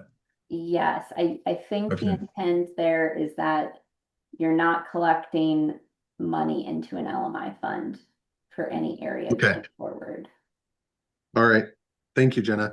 We had a first and a second. Understand your concerns you've raised. All those in favor? Hey, Taylor, Oh, sorry, can you put the amount in the motion? The 50,000? Yeah. yeah, sure. Would you like to? You approved the 50,000. Yes, she did. Okay, Amount we requested. got it in there. All those in favor of the motion to approve the incentive for 411 Benton at a total of $50,000 for market rate workforce housing, utilizing LMI funds, signify with the sign aye. Aye. Opposed? You just are a wild card, Craig. Moving on to the next one. Discussion consideration of Allers Cooney. We're gonna skip that because we made an alternative decision. Discussion and consideration of RFPs for comprehensive plan and service agreement. Yeah, I provided an update. We got 3 submittals, one from Snyder Associates, one from MSA, and then one from our planning agency. They all met the minimum requirements. Based on my personal experience with MSA, they did a really good job. We won a planning award from the Iowa chapter, the APA. They've won several other planning awards for doing comp plan updates for other cities and counties throughout the state of Iowa. They did an awesome job and community input. And in the end, they put together a document that you could actually read and understand and follow. And so my recommendation would be to go with MSA. The cost difference was 23,000 to 50. They were right in the middle of that range. And we did talk to policy and admin about it, and there was support. Can we get a motion to approve Jerry's recommendation? And if there's not other questions? Second. All those in favor signify with the sign aye. Aye. Opposed? Any abstentions? Thank you guys for being here. If you want to introduce yourselves real quick, since you're with them. Sure, I would say I was ready to. You're ready to hammer it through. Maybe for another time. Chris Jansen with MSA, thank you. I would say Jerry and I have already traded a couple emails about how to get things going if this all came to fruition this evening, so we appreciate it. And we look forward to working with you all, and I'm glad I was here tonight to catch some of the other discussions that I Yeah. started Not Googling going stuff on. automatically, because I remember the legislature, but I was like, what's this mean for Slater? And then how do we adjust the plan accordingly? But Jerry hit on a few great points. Public engagement, we have online, in person, repetitive throughout the process, opportunities for engagement. Where people can come and be a part of the planning process wherever they're most comfortable. Stakeholder, that kind of thing, so we kind of, we have the whole toolkit in terms of what we brought to the table for this, and the implementation piece was the other piece that you mentioned, Jerry, and so I was feverishly scribbling notes so that I could address that, but in general, we set visions and goals and strategies and objectives, and then we provide an implementation action plan that it's a part of the comp plan, but you update it annually as you do your budgeting, as you improve, do your capital improvements planning and that kind of thing. So it's a little more of a living document than, oh, this was great for the first couple of years and now it's out of date. That piece you can continue to update without amending the plan on a regular basis. So Jenna is with me and Preston. So that's Awesome. And Preston was the engineer at Pro City, and so Preston and I worked together in Pro City. Awesome. Well, thank you guys for the time and the submittal of the response, and we look forward to this getting underway. It's long overdue for our city. 20. It's been a lot of anticipation. 20 years. years. 20 years. So we're excited. We're evolving, changing community, and I'm excited for you to engage with our community and hear their feedback about what they want to see in the future as later. I have one question. What was the timeline? Or, It's 11 months from whenever we get started is about, usually they're about a year, and some of that is, April 18th, 2027. we could crash through it. It's the scheduling of the meetings and allowing us to kind of digest that information that slows it down a little more than just, putting out a report kind of deal. So, no, it's comprehensive, so. yeah. A related question. Sure. Shell also mirrors me, but I assume there at least be some interviews with how they see that. Yeah, so we have stakeholders, there's a couple different options. Obviously, if they called Jerry and Jerry said, yeah, well, just call through Chris and talk to Jenna or something like that. We will of course, take that phone call and kind of reach out. The other opportunities, I would want them on the stakeholder engagement list, which is where we talk to developers, bankers, folks that are growing in town. And they're not the ones that are gonna come to a public meeting and say, I think this, but they're gonna give us a ton of information on a 30-minute, online interview, and where I'd never get it anywhere else. So, Yep. yeah, that would be perfect opportunity to reach out to your surrounding neighbors and be like, hey, here's what's going on. What are you guys doing and how can we work that into our plan? Good. Awesome. Thank you guys for being here. Thank you. Letter G, discussion, consideration, recommendation from the RFPs for recycling services. Jerry, you wrote a nice memo. I just want to ask my question, and then the council, you're welcome to ask your question. If selecting one of these, I know your recommendation is here. If we were to follow that recommendation, is that effectively requiring every single resident to sign up? And how is that administered, managed? Because accepting this is one thing, the ways and means at which we execute it are another. So is the thought process to that beyond just what the response is? Yeah, I think the intent would be that it would apply to all residents in the community, so it would be $4.50 if you go with Garbage Guys, which was the lowest submittal that we received, and that's service curbside twice a month throughout the year. And that was $4.50 a month or $4.50 for each pass. A month. Or like it. And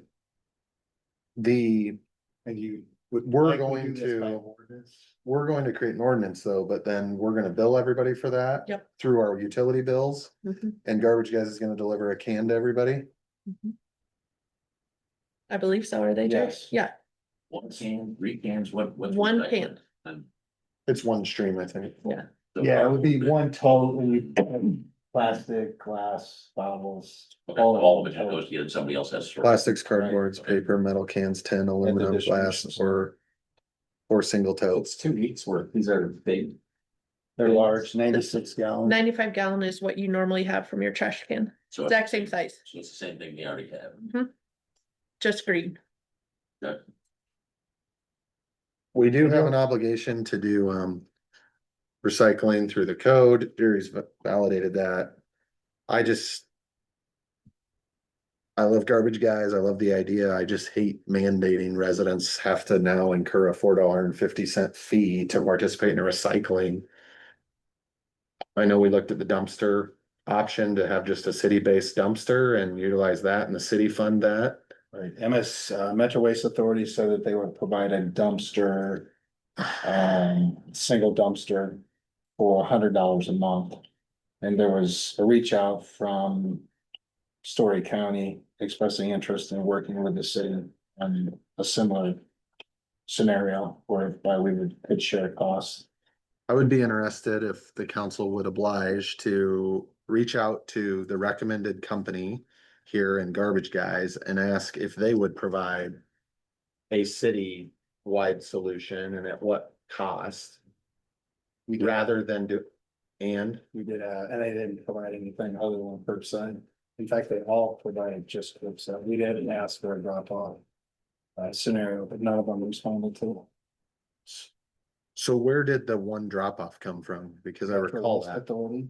So they would set up a one spot where all residents could take their recycling inside of Slater. Correct.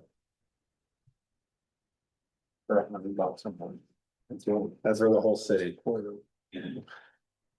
Is that The $1,200 for the whole city. That's for the year? the other option. Is a $4.50 $36,000. to every resident? Right, that's what I'm just trying to compare and contrast. So Well, it's $1,200 for one and 35,000. $400 a year. Okay. Yeah, the central location one, why would you? can we reach out and figure that out? I just didn't know if the $4.50 is something we could offer to all residents and whoever took it is good. And they pay their own way through their own system, or if we're planning to administer a recycling program. I hate to pass a $4.50. Thanks for. So you're saying make it an option. I would like to go back to Garbage Guys and let them know that after the city council's discussion has been that they're kind of intrigued by trying out a one-stop location first to gauge interest. Before we make that assumption, does Yeah. anybody want the house by house? That's curbside. I think we have to keep in mind that if we don't do recycling, your garbage itself is gonna go up anyway, because if you don't take some of that stuff out, you have larger dump, you have Yeah. larger weight, Landfill. and it's gonna cost. more Tonnage is anyway. higher. Tonnage. So what the recycling does is actually saves you on the other side. So I know it's $4.50 per person, but they don't have as much regular garbage then either. But if you're I just doing, want to make sure. if you're doing twice a month garbage pickup, you can probably go to every other week. I don't, because of what you put in the. Marshall County does want to know too, what the city's recycling program is gonna consist of. That's something that has come up during our. We have to have a recycling program. That's not, I mean, we have to have an option. But the single container for the entire town complies with DNR, right? Better make sure It's that, pretty vague about what you Yeah, have to do. it's not as clear as that. okay, I can just say that it was offered as an We have to option. reduce so much tonnage, right? When we recycle technically. Yeah, there's a mandate to reduce the amount of material in our landfills in the state. so because my concern is after years of not having to recycle per se, because it all happened up there, I'm worried that we're gonna have a lot of backlash, not about the $5, just, I don't think people are gonna like it, I don't think they're gonna do it. I think the $5 Well, I is a think it'll big be one. $1 to $5. There's a That fix. too, but I think a lot of people be really mad, because I gotta pay $5 and I'm not. We haven't had to recycling, do right? it. It's been great, Right, that's what I mean, for, I don't know how many years we haven't had. but we don't have that option. Right. So I guess. I'm not thrilled about loading it in my car and taking it to a central location and We could put it somewhere by your house. I think it should go down by 10th Street where we have all our other smells already. I just, it is a bigger decision here. It is a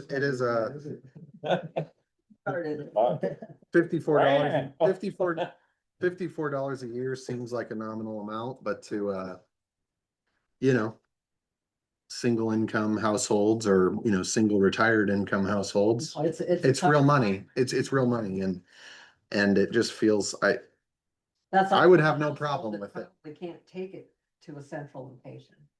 You may be able to reduce, because you're recycling, you may be able to get a smaller tow, which might save you on the solid waste end. Jerry, does It's all anybody that doesn't hypothetical. wanna take it to a central location? I'm assuming garbage guys would still bring them a recycle can. Yeah, you can sign up for recycling today right on their website. Okay, I was making that assumption, I will make sure that's not an assumption, so the people that are much greener don't wanna carry their garbage up here, so. I guess I move that we do a central location. After 12 months, we revisit, and I think if we're gonna revisit, we need to have a conversation about citywide garbage, period. Not just citywide recycling. Get to a steady state, see how all these changes work out, and then revisit the whole policy for the city in a year or something after we figure out how this is gonna work with Marshall down there. Do kind of like the idea of staging it a little bit. We're already moving to a different garbage program. It might be beneficial to go try to ease the community into a recycling program, you know what I mean? They're already going through one change. We're already making them pay more for garbage, and now we're gonna make everyone pay for recycling too. It just seems like you're just. Yeah, that's where maybe we should tear the Band-Aid off, but nobody likes the Band-Aid torn off. I don't know. I also worry about with having a central location, who's gonna manage that and how much junk's gonna show up on the daily that isn't supposed to be there. You know, To your it's gonna point, happen. it could cost more if it's contaminated potentially. We didn't really get into that part of it. Oh, Yeah, like for recycling material, but if people can throw furniture in it and. That's something, I mean, if we're gonna have a central location, you should have cameras on it. It should be something that's got hours of operation. It could require a number of things, because we're gonna have issues. I'd like to make a recommendation that we ask city council, or we ask city staff to put out a little bit of a poll using our social media. We table this item, we revisit this in the month of June, knowing we have to make a decision. We're in between two options. I'd like to hear more community-based feedback before we make this decision. We do have a motion. I'm fine with that. There's no second at the moment. I wanted to know what we were doing. Yeah, they're interested in what the city's planning to do. That may come up tomorrow night. Thank you for having us tonight. We're very excited to be here. We are assessing options for our recycling program that include a single drop-off location as well as individual cans. You have our commitment to address recycling. Making this decision until we know exactly what we're doing with our as well. I think we should get community feedback or ask for it before we do it. So Craig had a motion. I never heard a second. Is there a new motion that someone would like to offer The table, the item. and seek public feedback? Okay, I would like to table the item and seek public feedback via social media. Do we want to do anything else other than social media? Not everybody's got social media, and some of the already out. people, No, the scoop is not going out till after tomorrow, okay, so we can add to the scoop. Yeah, but is the deadline passed? Mm-mm. When you say not going out, Yeah, the it's inboxes, or we haven't sent it to No, we print? haven't sent it to print. Looks like we've got something to do in the morning. okay, then. I need a let's make Sure second. that everybody gets the feedback. Second. It's out there. Yeah, Second. So, I'm pretty sure every resident in town watches these videos the next day, so. Second. All those in favor signify with the sign aye. Opposed? Any abstentions? Discussion? Jerry, maybe we called the garbage guy, if they were looking this way, you sure you don't at least put a bid in? I can certainly ask them. Like they're. Yeah, it was. in The other our- thing to ask them is if They we didn't went- that- they didn't- If we went to a one garbage service in town, does that adjust the fees related to their recycling bid or the others? Do both. Discussion consideration of financial advisor service agreement.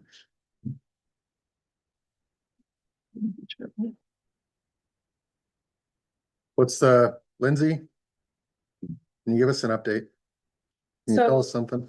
Currently we're using Northland Brooklyn Securities. and they have not been very well about getting back to us. Yeah, there's been response, issues, delays, concerns, and with all the things that we got going on, we need a financial services, partner that is responsive to our needs. And so we are asking the city council to consider a contract agreement with PFM, which is before we. And they will also do an audit on our TIF. And review all that. Does the 15 grand initial just to get us set up, or is it 15 grand included for a year? Includes the first year. 5,000 set up. Okay. Mm-hmm. This is 10 grand a year steady state, right? And then it could go down.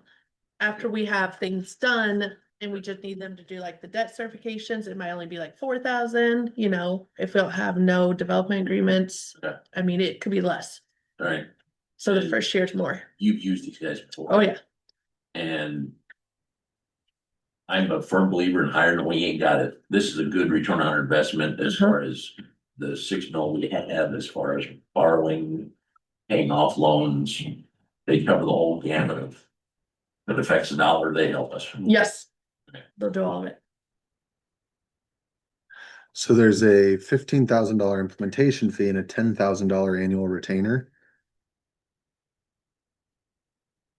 But the Shall be 10,000, billed after June 30th at the end of the fiscal year based on actual projects. So the 10,000 is basically it could be less. up to services up to 10,000, but a Correct. minimum of 10,000 Mhm. in an annual basis.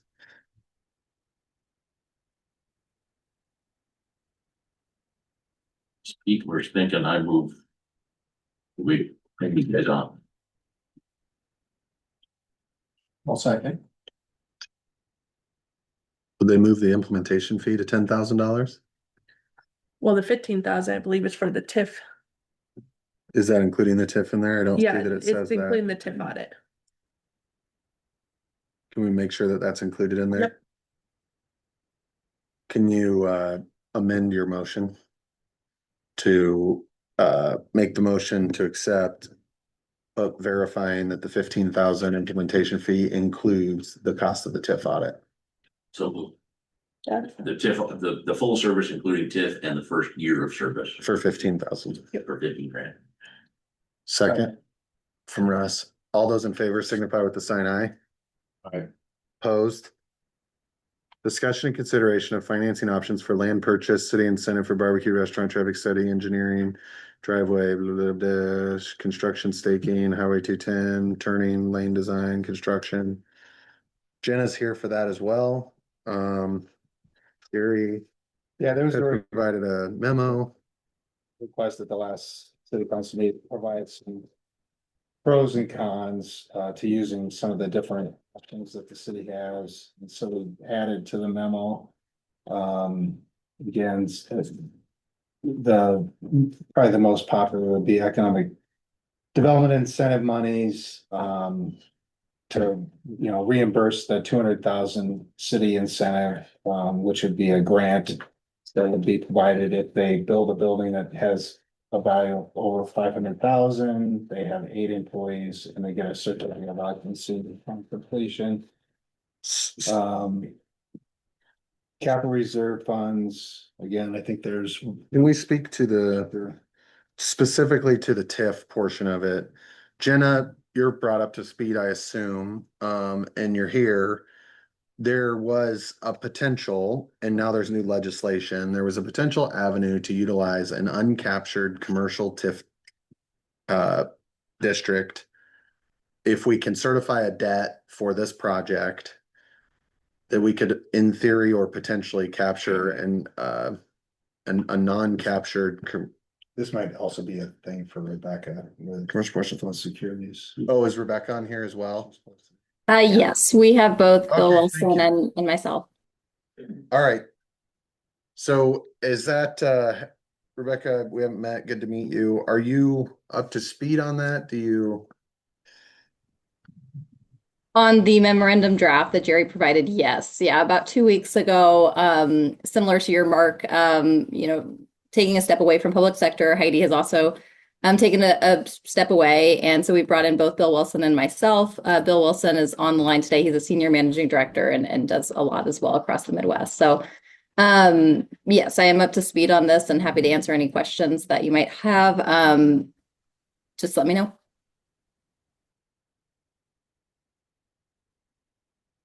Okay. I do think we need to. I do think from a timing perspective.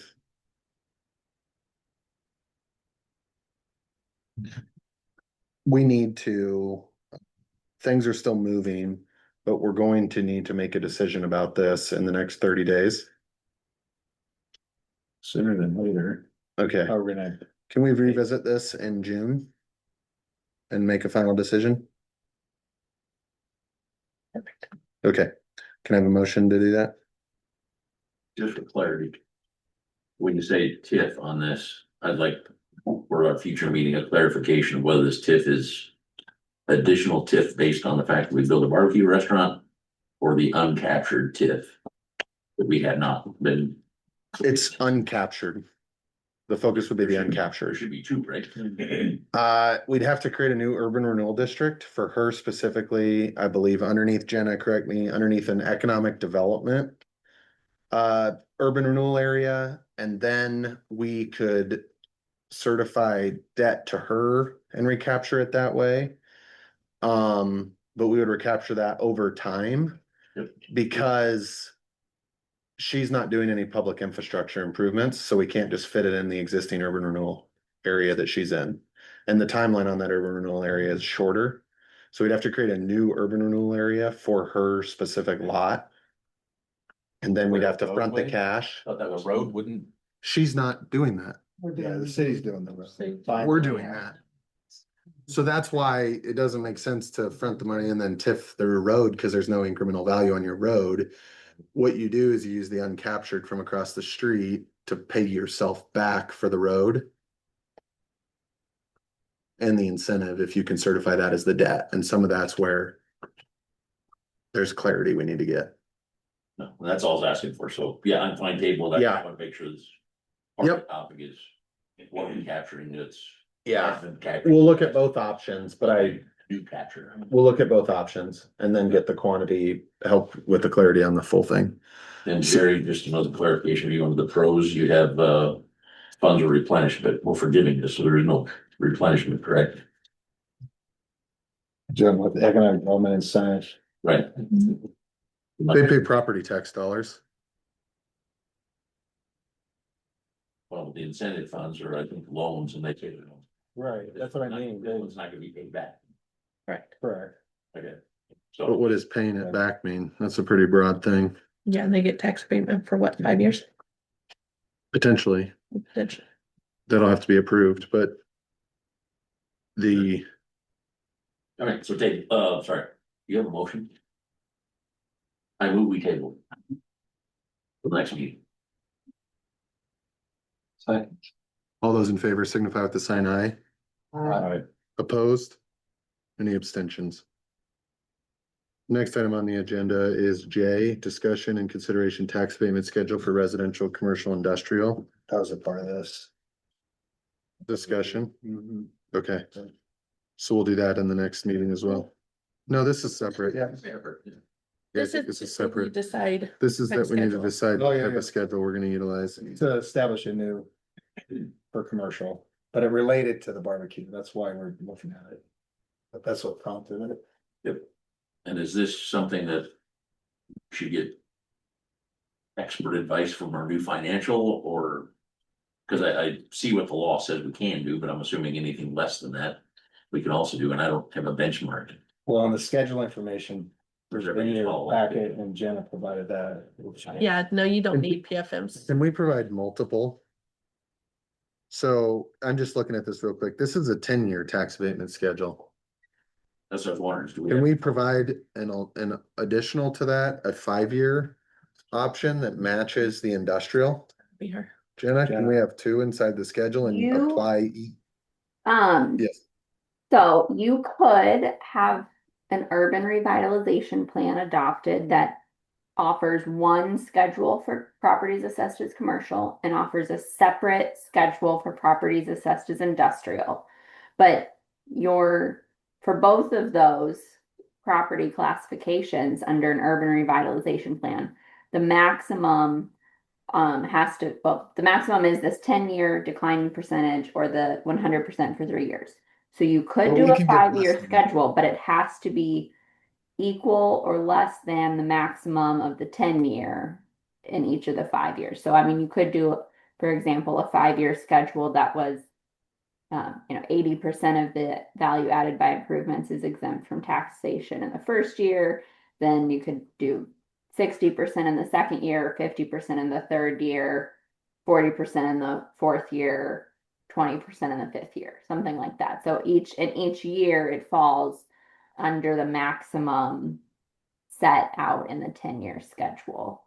So you have freedom to decide what you want to offer. I do see most communities offering the maximum. I think they find, or I think they worry about sort of a competitive advantage if someone were trying to decide between two nearby communities. But really, I think I would encourage the council to pick the exemption schedule based on what types of development you want to incentivize. And then I'll also just note that under the new property tax bill, while new construction is recognized as new valuation for purposes of determining your levy cap, we believe that new construction, when it's having its value abated, when taxes are not being paid on that new construction value, then that new construction value is not going to contribute to your 2% cap. We're still kind of waiting to see how some of those changes in the law play out, but I did just want to mention that because the League of Cities had tried to get a exception recognized for tax abatement, and the legislature chose not to include that in the law. Jenna, how hard is it to change the schedule after a schedule's adopted? It would require an amendment to the urban revitalization plan to be adopted by the city council. Adopting an amendment to the urban revitalization plan is a pretty straightforward process. It just requires 2 city council meetings. You have a public hearing at the second city council meeting. It's really pretty straightforward. Okay. I wasn't expecting to see that. I wasn't prepared for a 10-year.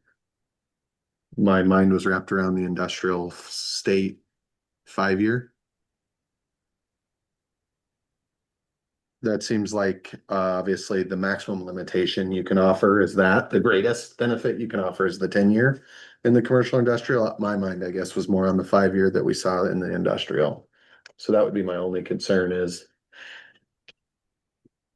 I think we've established precedent a bit with the industrial, which I believe is also at the maximum. The existing one we have is right out of state, isn't it? Yeah, and that's the industrial Right. specific. This says assessed as commercial or industrial could be this. It says 2 schedule options can offer one or both in revitalization plan. And so I guess what I'm asked, instead of Jenna in this, it says 10-year declining percentage or 100% for 3 years. Could we offer 10-year or 5-year and match the existing industrial schedule? Do we have to use these 2 options as presented in this document, or can we have 2 different declining schedules? Well, I think, are you saying that 2 different schedules would be, like one would be for commercial and one would be for industrial? No, they'd be for both, but they'd both be declining over years. One would be on a 10-year decline and one would be on a 5-year decline. Yes, I think you could. I guess would you adjust the percentages so that the 10-year was, I guess, offered a lower percentage exemption in any given year? I'm just sitting here thinking off the top of my head, if someone's able to apply for 10 years or able to apply for 5 years, why would they choose to apply only for 5 years if they're otherwise equal? It wouldn't be what they applied for, but perhaps what council offered. Got it. So that's not how urban revitalization works. You have to you have to decide what you want to offer in your plan. You put the plan in place. And then once the plan is in place, property owners that make qualifying improvements to their property submit an application to the city. So if you offer multiple exemption schedules for properties assessed as commercial, for example, then the property owner of that commercial property, when they submit their application, on their application form, they will indicate which exemption schedule they have selected. And we have, as a city then, if I'm hearing you right, we don't have the option to tell them that they're declined for that, but they can submit a new application for the lower schedule, or can we choose who gets it and not at that point?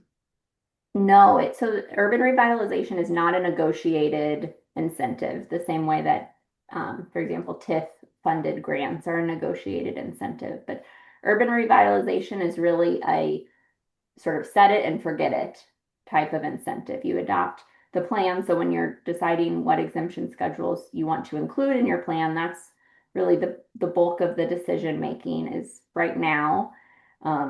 Once you have adopted the plan, whatever you have set as the exemption schedule, that is what's available to every property within the designated revitalization area in the eligible assessment classification to which qualifying improvements are made.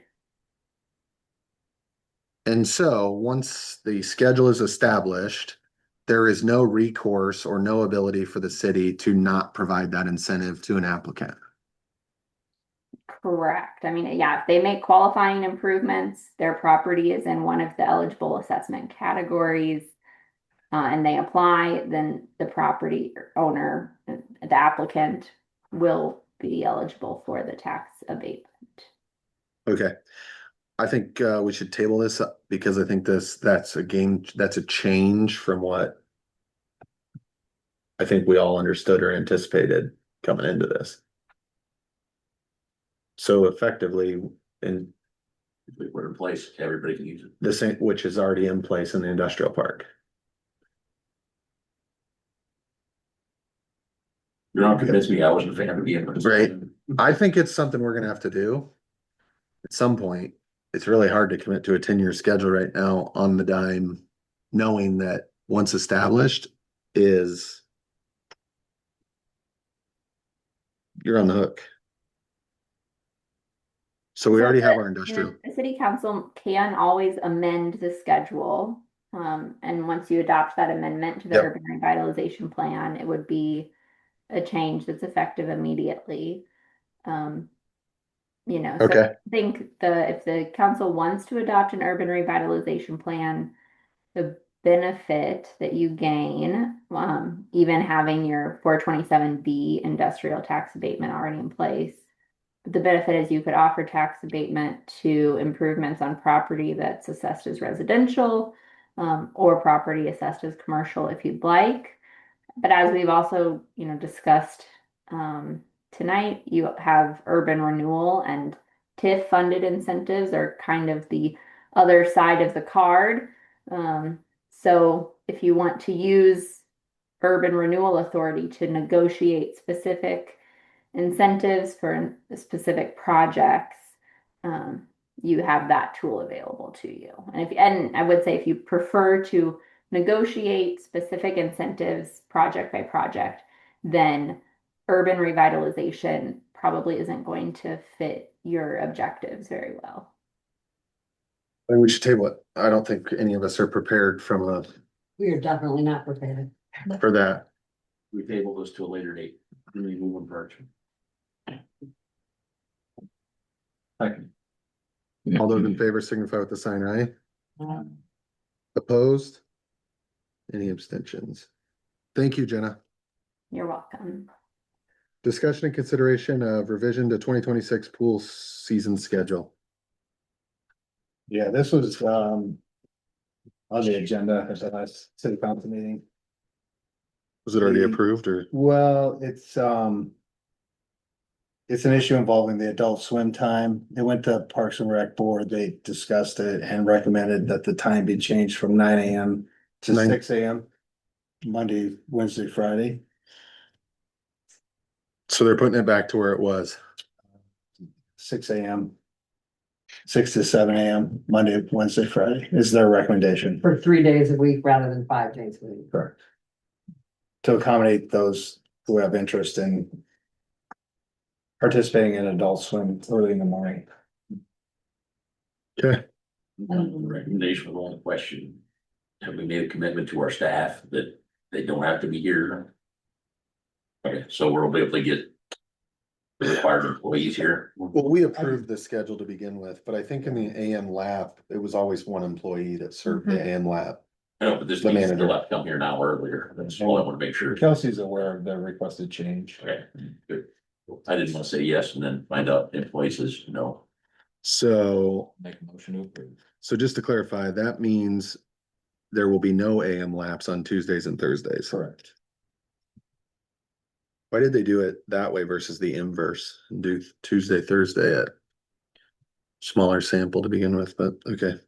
So there's, Sherry girl number you. it seems like we're doing 3 out of 5 days, and I thought the big advantage of this new schedule was we don't have employees arriving between 5 and 5:30. But the message from the last meeting was that we're gonna have a lot more people participating because there's more interest now. I heard 2 people say they were gonna participate, but, all right, motion to, Second. who was the first? All those in favor signify with the sign aye. Opposed? Any abstentions? Discussion and consideration proposal SVPA Architects and EMS Building Project. Chad, you've waited a long time for this discussion to be on the agenda. Appreciate your patience. You have a representative here in the room that is with SVPA. It's that long here. It's one of their, And, well, you can introduce himself. okay, Yeah. One of the- Thad Long, one of the principals at SVPA. Long history in civic projects and emergency services projects, so. Happy to be here. If you wanna know, I live north of Bondurant, almost close to Elkhart, so all right. ride the trail all the time. No, man, I love it. That's a Appreciate requirement when we talk to Hmm? them. That's a requirement when we talk to them. Maybe they actually know something about there. Slater. So here's the thing. 2 things from my perspective as we open the discussion.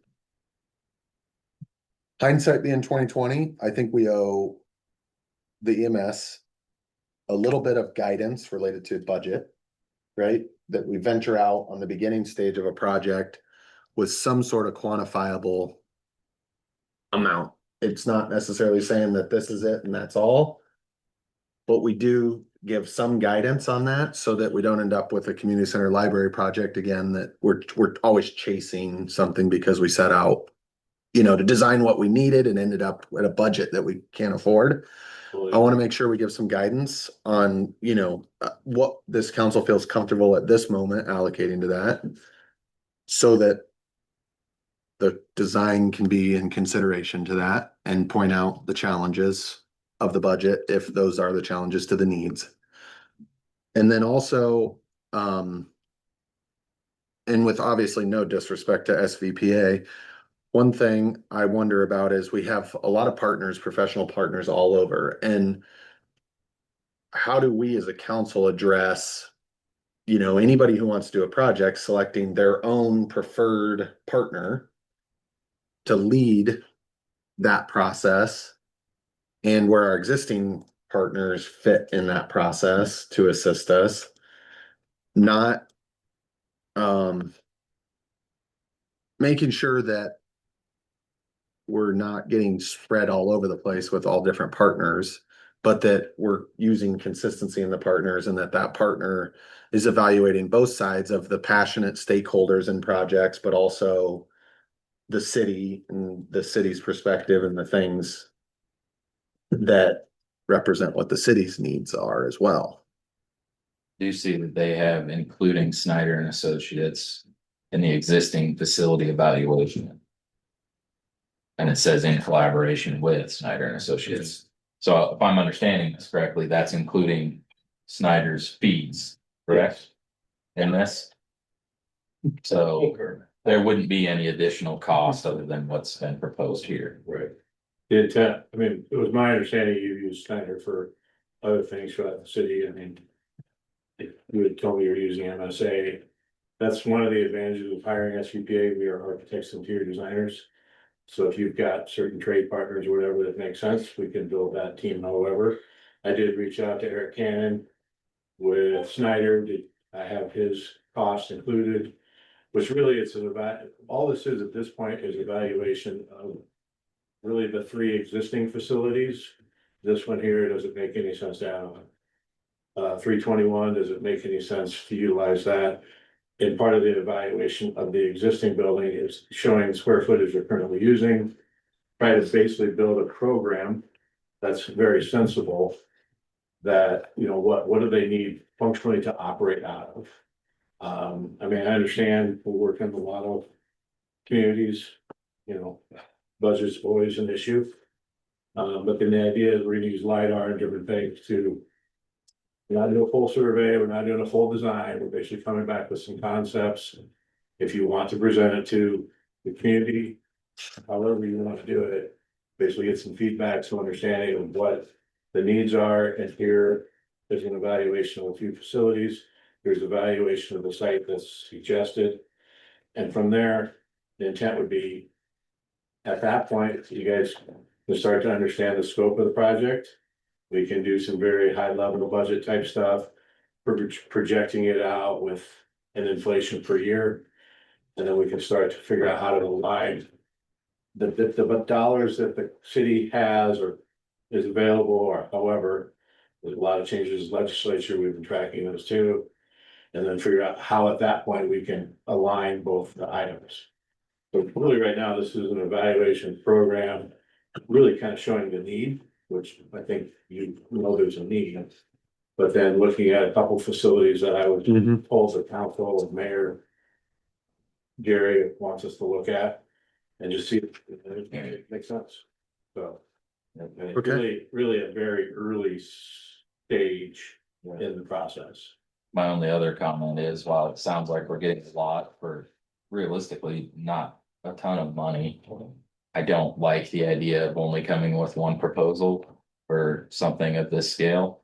I think it should be something that's bid in, 3 different architects, if you will, that's what we're requiring of other departments to come with 3 bids over. I don't know that we've actually ever discussed what the specific dollar amount is, but I think any project of this scale should have 3 separate bids. In my opinion, just make sure that you're getting, I really think you're getting the best you can for your bucks here, but I do agree. I feel like it should be 3 different bids. And while I agree with Taylor's that we're all over the place, I don't think that's necessarily a bad thing. In some cases, you can I've found you can get very competitive bids when you go out for bid. So I just want to make sure, because staff is here, we do have a purchasing plan. How does a procurement of this type of service apply to the purchasing plan? Well, when it comes to design services, Yes, the city council can choose to work with whoever they want to work with. professional services is usually only 1 bid required, but I think for transparency, it's beneficial to have more than one. And I think this one's in conjunction, so it's not necessarily required. More just, you're just talking in terms of to have fair evaluation of, I think this is to make sure that competitive. It competitive. seems like we're getting a lot for not paying money. To be honest with you, I've come up here 3 times, which I said I live north of Monterey, so it's not like some big deal. Yeah. Actually, I love Public house for coffee and steak. I'm just saying that I have reduced the fee really to just be super competitive. I have talked to Eric. Told him, I mean, I'll be 100% blunt with you, this is not how we make a living. Doing these studies, these help communities, they help school districts, they help all those things. Make some informed decisions. And at the end of the day. We'll do a proposal, which you'll probably get other bids, even though I've done some of the legwork for the next step. So I totally respect that. I mean, we're working on down at North Polk, we're working on a classroom concession remodel, literally. Tiny little project, we're getting 3 numbers. That's what city council or the school board wants. So I totally respect what you're saying. I'm just saying we have put some time, it's pretty good understanding into this. We have actually reduced the fee twice now. Just in talking once, yeah. Gave you some options, but I totally respect what you're saying. So, Yeah, I don't know. I mean, How- according to chapter 26A and exactly what Jerry said, you don't have to do those things. You need to verify I'm qualified. Yeah. And my firm's qualified. We've been around for 73 years. So, and we do a lot of public safety stuff. And I think I provided a booklet or two. I'm not sure, I'm assuming you guys got it electronically, so. Yep. But yeah, we'll probably go beyond this from our scope standpoint. But we've given you a maximum not to exceed, understanding that it's. Yeah. You know, you gotta figure out a funding method that's for, and that's. Yeah. I do see an hourly rate schedule, but it has been stated not to exceed. Yep. So is the hourly rate schedule just for transparency's sake and just if there's anything that goes beyond the step? And if you want me to study 3 more buildings, Right. I would appreciate, Yeah. being able to amend that. No, we can But I'll all do put it it right here in front of you for a few hours. And we'll talk about it when the time comes, so. Yeah, My question's related, I guess, to that. I thought your proposal looked really nice. Thank you. Actually nicer than I expected, Oh, because you're drifting into this will be our first comp plan. But this seems to be drifting into a lot of the overlap of the comp plan, because it looks like you're really being extensive, and what does this town need? Which is a damn good thing. But right. I mean, I think part of what you've hired MSA to do is something that needs to be considered in the process. Okay, Obviously, their timeline and Chad's timeline's a little different. yep, and I would hate. But I was thinking Along, input- but it's already been delayed. I mean, the intent was get input from staff, council, their volunteers, just understand like, everybody's got a need, but you wanna make sure everybody's heard. Yep. But at the end of the day, you gotta be very cognizant of the dollars. But I'm sure you've all had the time to tour Chad's huge garage, he's got, like, I mean, there's definitely a need here and they provide a great service. Yeah, So, and absolutely it is. yeah, So it's horrible, kind of like, even a minimum standard. we have a soft spot for this, so like. We're happy to be here, excited for you guys, excited for the whole community. And we wanna try to help out, so I have already reduced the fee.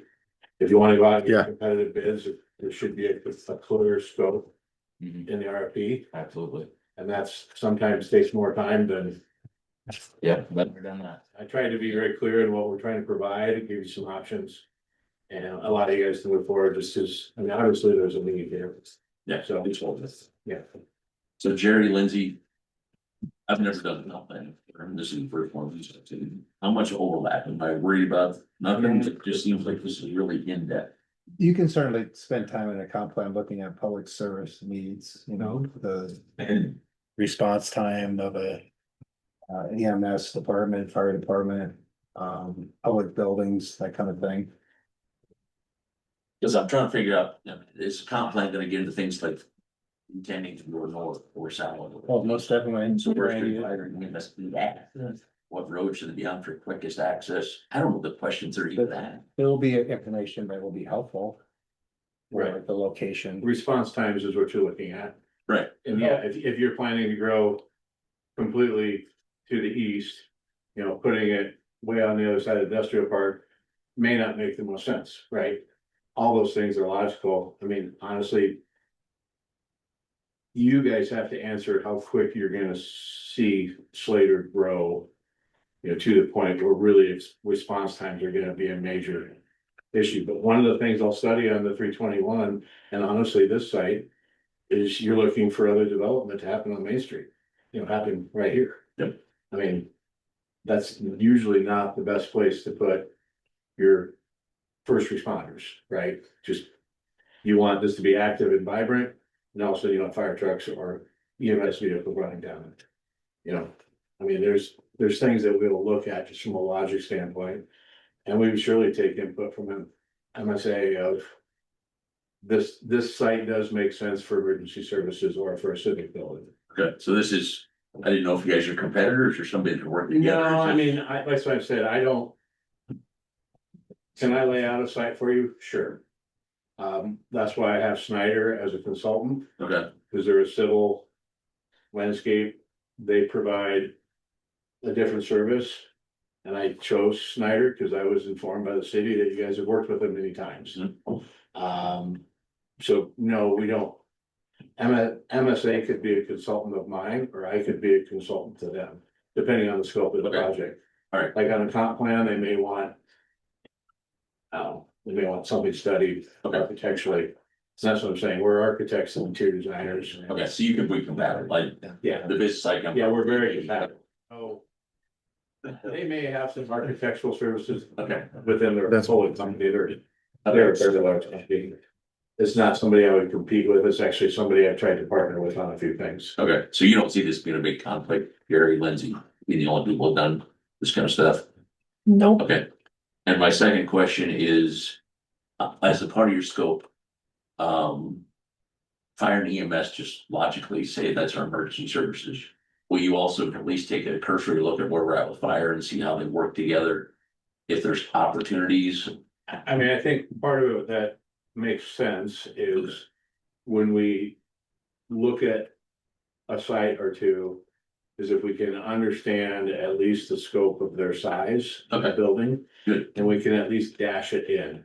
I mean, fire has not reached out to me, and I don't know. I mean, you guys tell me how you wanna go about it. But to me, you would at least consider having enough square footage, enough space on that site for those apparatus to, you know, be clear views when they pull out on the highway, or be able to back in or pull through. I mean, those, like, we at least look at that from a site standpoint. okay, at least as long as you're making that contact with the fire chief to say it. And that's fine, if that's a Okay. service you, I mean, a piece you want me to kind of add in, I don't see any reason to add this, because basically what I'm Okay. saying is we would dash in like future. You know, Okay. EMS or future fire, if that's the need. It's originally not in scope, just because we've been told we're not worried about what fire does, so. Agreed, but I'm trying to look at it from a city perspective. Of I what's the best thing. hardly understand that, and, yeah, the whole idea of. The future, we're all trying to figure out what the future is of EMS, what the future is of fire, what's the future of everything in this town, and that's hopefully. The comp plan will hopefully pull all that stuff together, It's my question about yes. but. It. For what we're trying to get moving, it wasn't. I mean, kind of same questions I had with Julie over here, is like, you know, we have. Our original plan, we started back in 2020 when we had fire sitting there at the table talking about it, and then. We scaled it down when fire didn't want to be part of it, now we scaled it down even further, so. You almost get to the point where. There's, because the main design we had was like a center core building that had enough meeting rooms and space for everybody and those type of aspects of things that we're doing. And training rooms and that type of stuff. And as we've scaled it down to make this more economical, more affordable. We might be cutting ourselves off in our nose. Because really, if we have a breaking fire on, now we're gonna have to add onto the center core, which I think would be a lot harder at the building to add on to versus adding on base type of thing, so. It's one of those kind of balancing things that, you know, you guys are gonna have to look at, you know, when the future comes along, or when the comp plan was like. How do we build out EMS if we really think fire is gonna be part of that build out later on or whatever? Yeah. And that's, you guys are looking at the magic 8 ball as much as I do. I'm smart enough to ask I the mean- question, I just don't smart enough to have the answer. I think the part of this that keep in mind is. Really the majority of it is evaluating. Three different facilities and it's building a program and basically a conceptual floor plan. And honestly. You don't have huge terrain differences in town, you don't have those, like you can take that data. And that will fit his program. And you could move it if the comp plan says where we looked at and did a quick little site study for it. That doesn't make sense there. You can still take that program building. Those turning radiuses, all those kinds of things that you look at. And you could start to think about if there's somewhere else that makes sense. Cause if you say, okay, we are never gonna go to the west, we're only gonna go to the north. Well, honestly, the site we're looking at would make sense for that too. But I think what the big part of this is just understanding the needs. Getting kind of the bare minimum. And then you can kind of take that and move it around. I mean, I think the evaluation of the two other properties. We'll provide you a booklet, we'll do a little bit of pros and cons thing.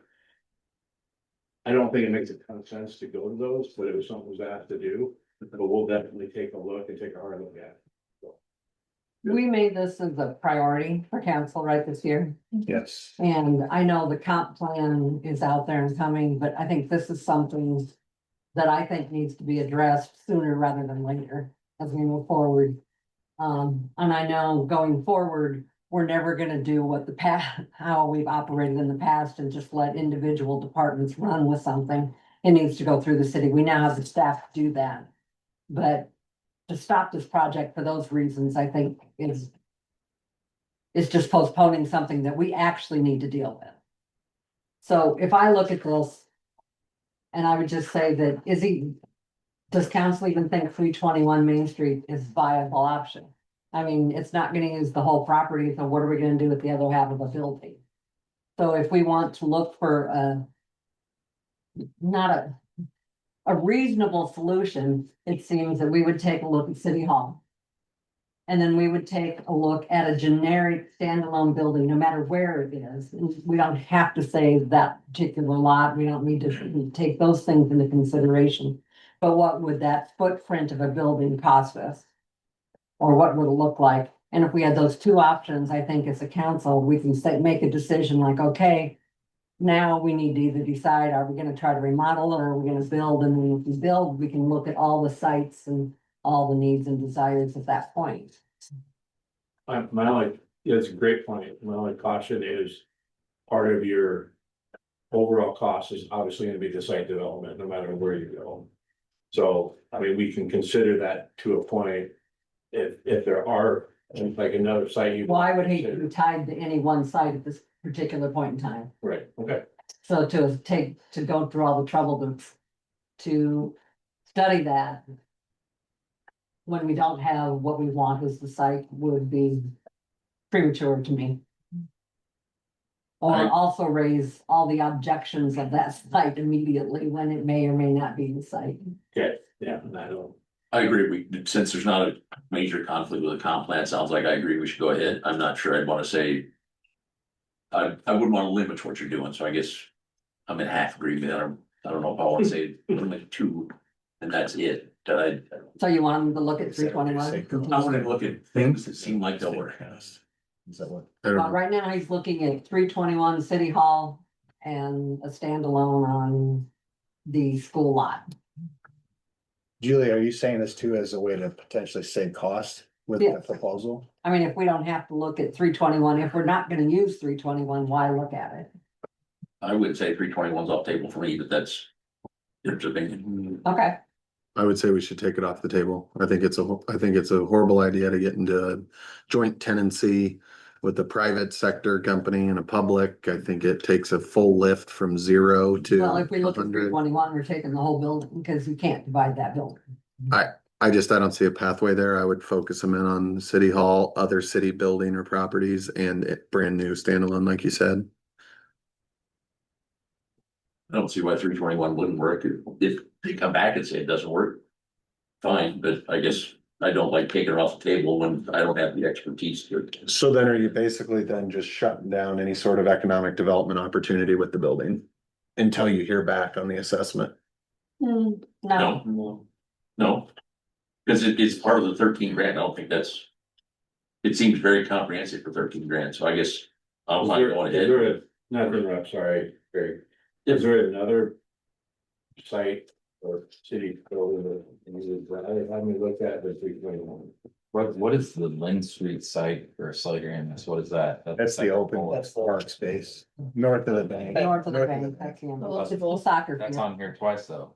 Former school property and then site analysis of. Yeah. So that's just evaluating utilities. Right. Okay, Literally taking LiDAR and saying okay, where we're at, looking at topo, looking, I mean, okay. it's a cursory review to make sure we're not.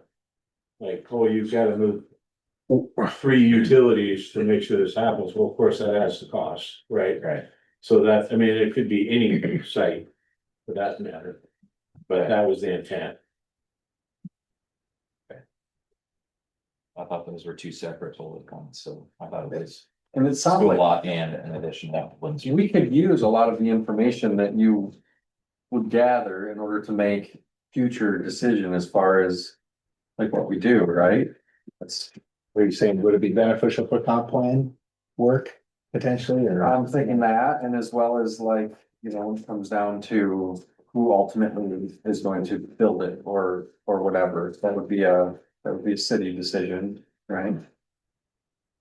Oh, yeah, the design of it All of that would have to be. would be done after this. This would be the preliminary to Yeah. let us know if there's. This is basically just like really decide what we needed. So having other people tell us, take our needs and look at what's available and if we can do stuff, and then come back and basically say, yeah, that's what work, this one. Would it include a recommendation at the end? You would have a recommendation of the options. Yeah. I thought I put that in here, but maybe yeah, summary of findings or recommendation in preparation. And I gave the option if you wanted it presented at a community meeting or not. But yes, it outlines executive summary, outline key findings, recommendations for the Slater EMS.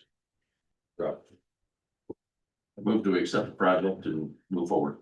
I'd asked for a budget to be discussed before that, and I'd asked for a timeline to be discussed in addition to that. I think we need to give scope. I think that was I think it's hard. I think you stated that would be helpful as well. during the process, understanding a budget, I don't think it's critical for today. But yes, understanding what your funding sources are, anytime we work with a public entity. School, you name it, we're always trying to help figure out what your funding sources, what's your actual. Budget could be. Obviously with the new legislation, there's some tweaks to that. But yes, that would be helpful in the long run. Yeah, and I think we need to give a little bit of direction to that today, because I think the ultimate question is.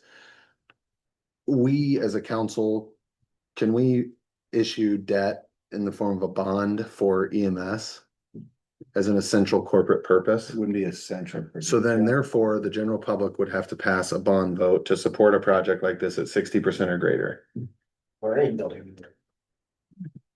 Right? Well, and there's a provision that talks about.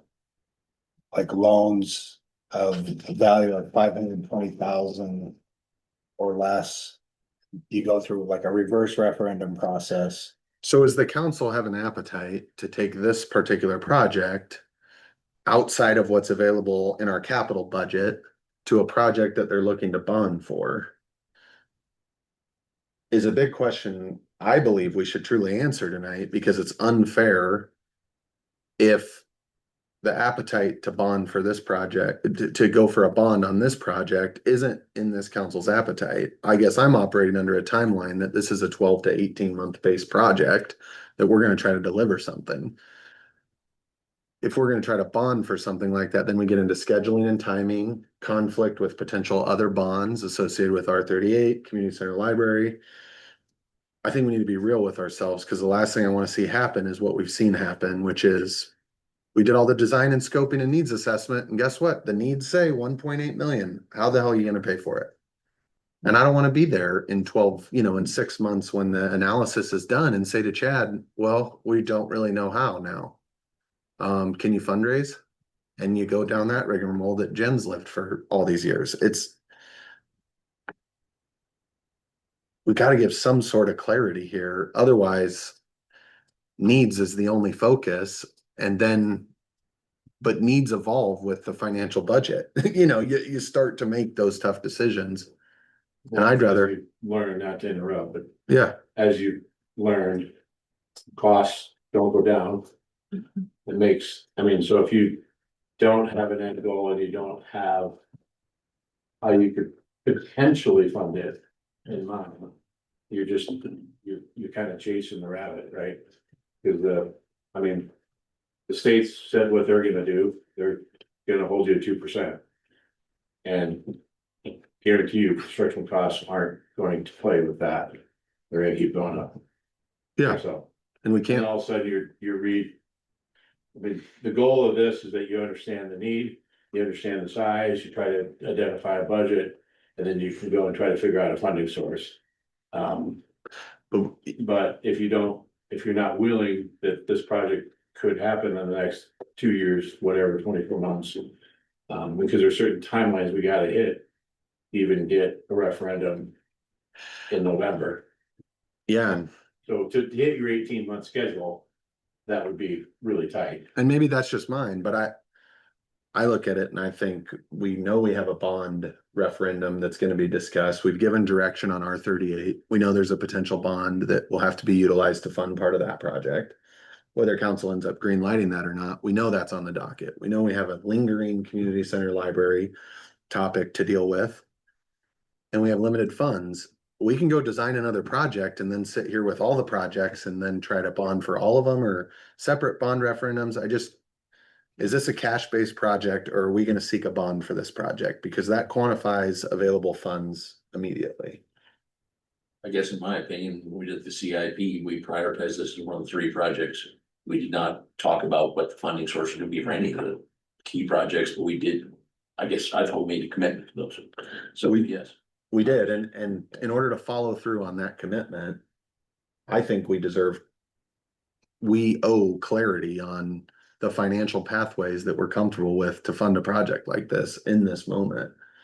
Because otherwise, it's easy to design and costs are expensive.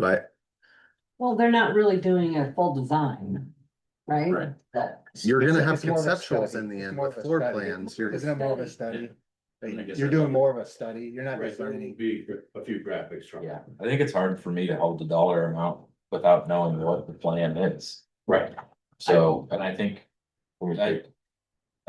if we had the plan, it would give us an idea of, okay, what are we looking at? But I also understand that we've been down this road and things aren't progressing. So, To accomplish this, I think Taylor's point is this, if this becomes a $2 million project, we're gonna be stuck in the mud. I fully understand that. So if, I mean, Plus you I can think, If it becomes $1 million project, it's gonna be tough. Plus you could yeah, buy- but I can't say 600, 700, 800, 1 million. But we do have to get comfortable with the top end. This helps us get a concept, a rough idea of what. This. I don't take this way. I take in reading this that the result of this is gonna basically be the evaluation and site analysis of existing programs. It's gonna develop the space need. It's gonna have the concept planning. And it's gonna summary those things. So with the result of this, we're gonna have pretty clear what's needed. And that need is gonna be based on no budget. And I feel like we've been there and we've done that and we're stuck on that project. And I don't wanna do this for 3 years. And it's not, I was willing to invest this 13 grand, and figure out what the scope of what we're gonna do, so we can say. Wow, it's $2 million, or no, it's $250,000. but I think if we give clarity now, it helps in terms of refining and defining scope to an achievable project. And rather than like an exploratory mission here, I think if we could give some better parameters, the pathway to execution when the result comes back is a lot clearer and more executable then, you know, Jen did a space needs assessment 8 years ago. We can't meet the space and we don't have the funds to meet it is where we've been, and we can't fundraise fast enough. We can't pass bond for it. Who's to say that this isn't the exact same pathway that we did there? We just started with what we needed. Well, I think rather than the dollar amount, we look at the space needs. And we put some parameters on the, you're not gonna get your 50-year building. With, I mean, if that's what you really want, and that, let me put it this way.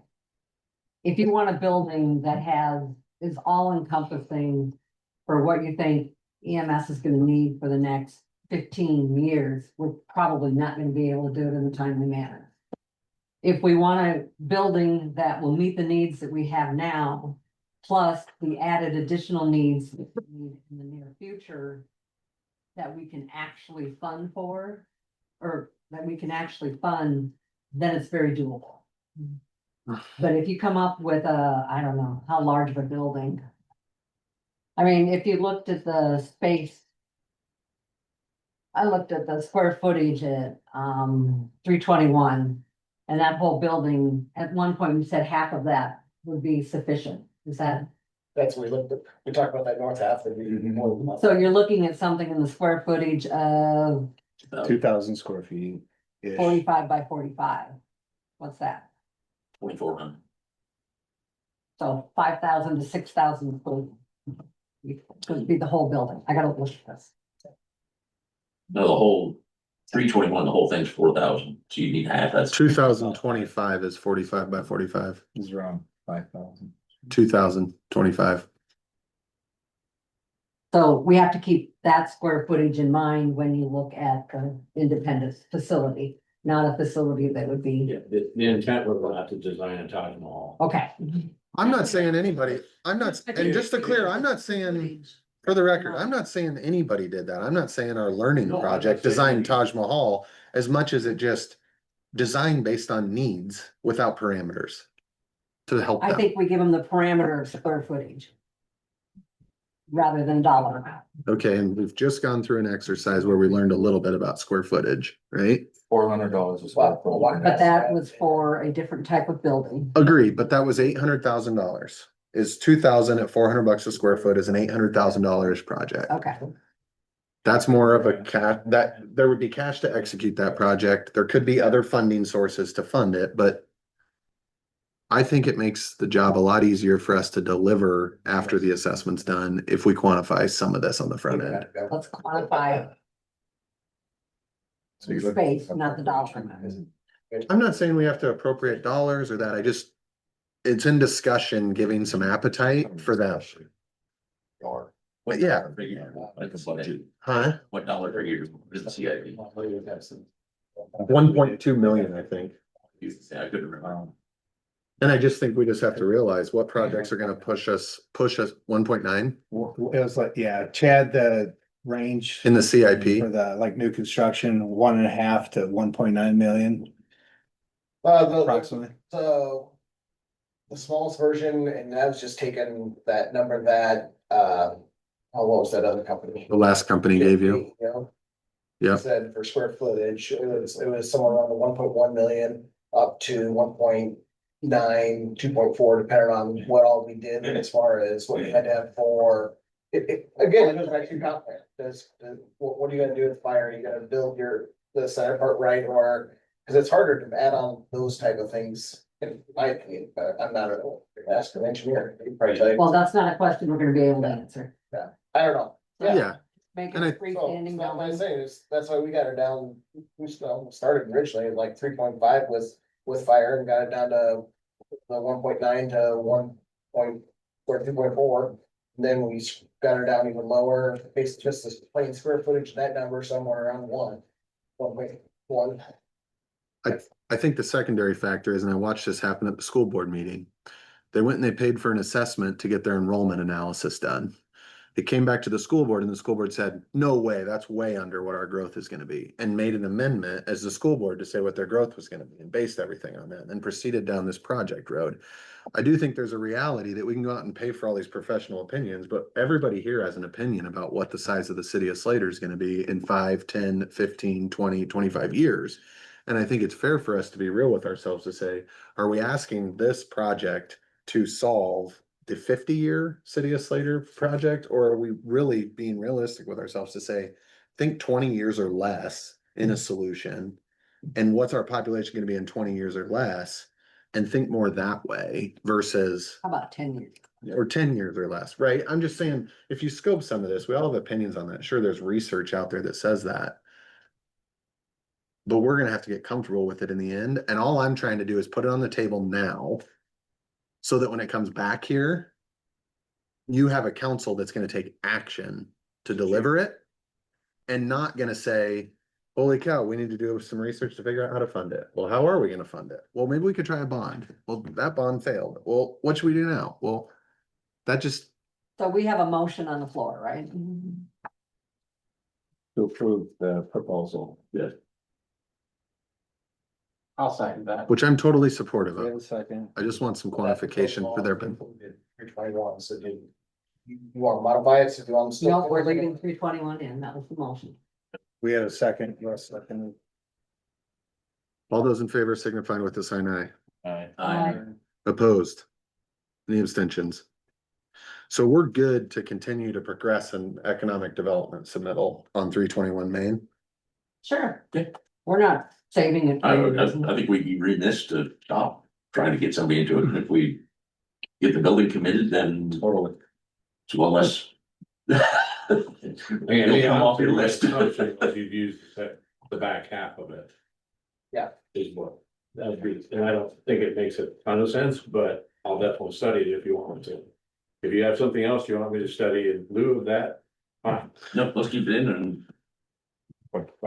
Discussion and consideration of estoppel certificate for Caesar's Industrial Park acceptance of warranty deed. This came about with this negotiation, the estoppel certificate is prepared by the. So this stuff never got done.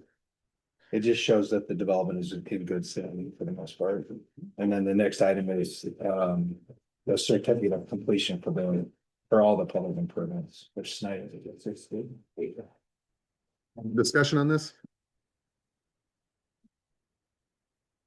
This is just procedural, right? Yeah. Done. Yeah. Thank you, Thad and Chad. Thad, Chad. Yep. Motion to approve that? Yep. Second. All those in favor signify with the sign aye. I, Opposed? Abstention, discussion, consideration. Certificate of completion for Severs Industrial Park, street dedication from Snyder and Associates. Do we have the street name? I don't see the street named. The street's supposed to be Severs something. I don't see it. This is a certificate of completion. Yeah, that's a general certificate of completion. Street dedication, we've got to name the street, right? Well, the reference, I put street dedication because that's the item that's really. But once we do this, we've got to mark the street, right? With the name and. I think it is named. It does have a. Seaver's Drive, I think. I thought that's what it was supposed to be. I just don't know if we. Is it already? Yeah, I think it has a name. Okay.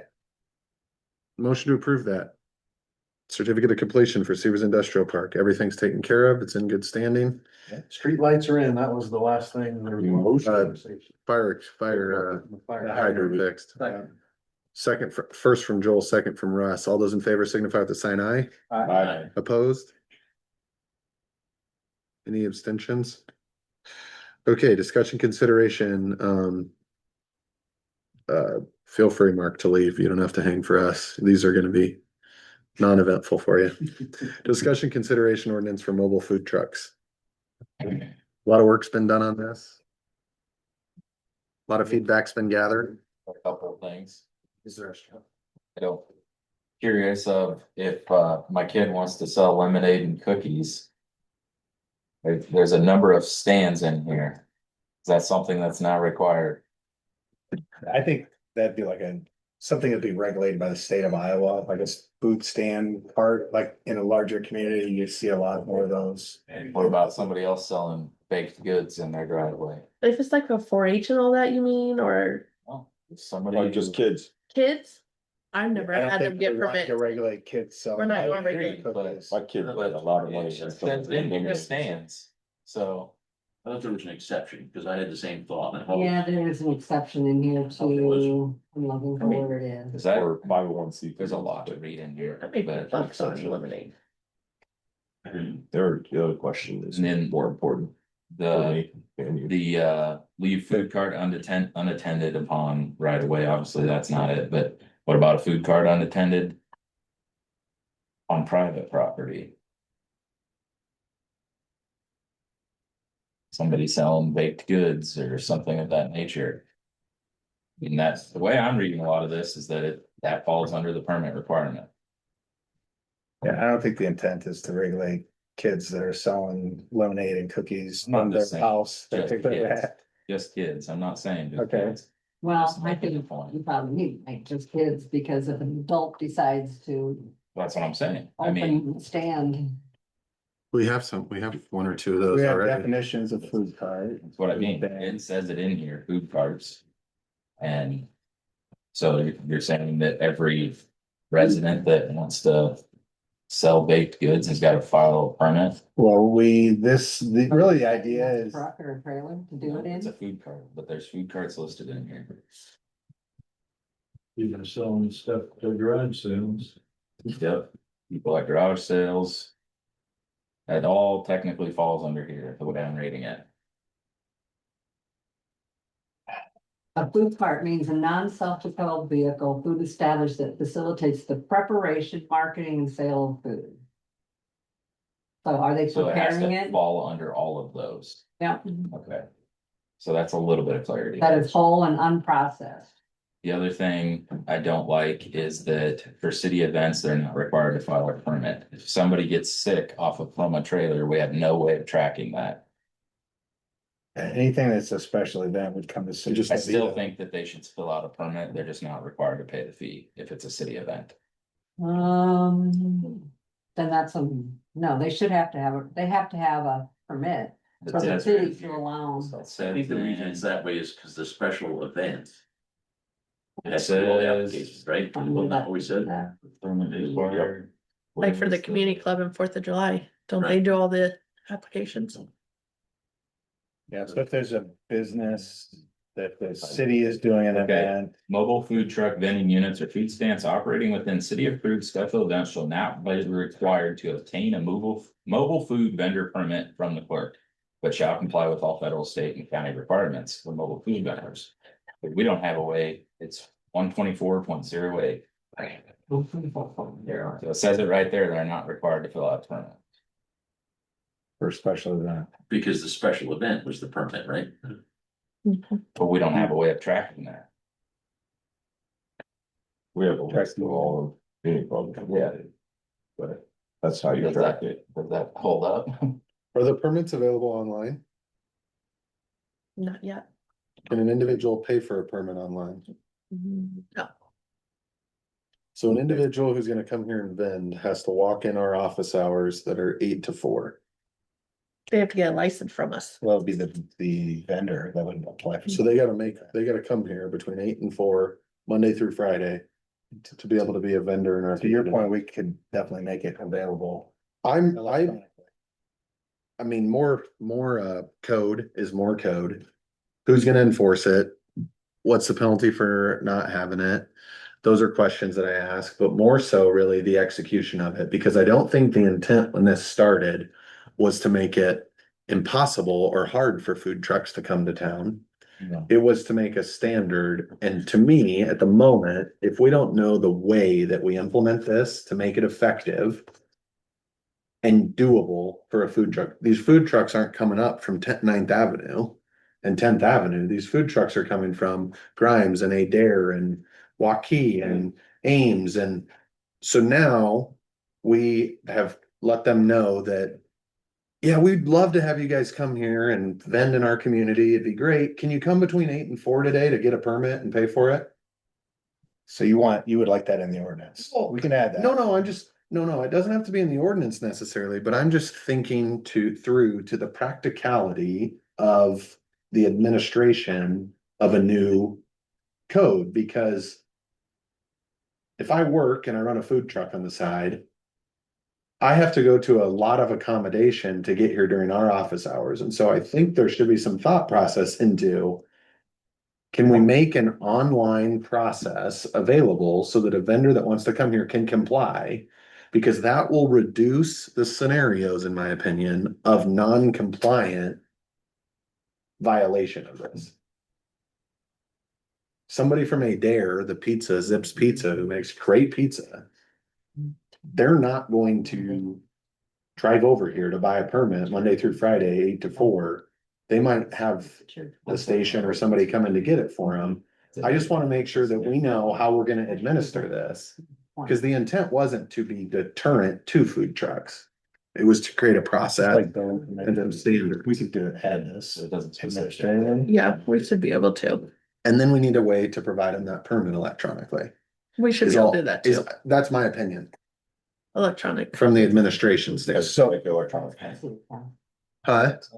Make it electronic. I think it needs to be available for somebody who runs their food truck trying to start their business, who works all day and Yeah. food trucks at night. And They we wanna can't be get friendly here. with food trucks. They can't get Yeah. here.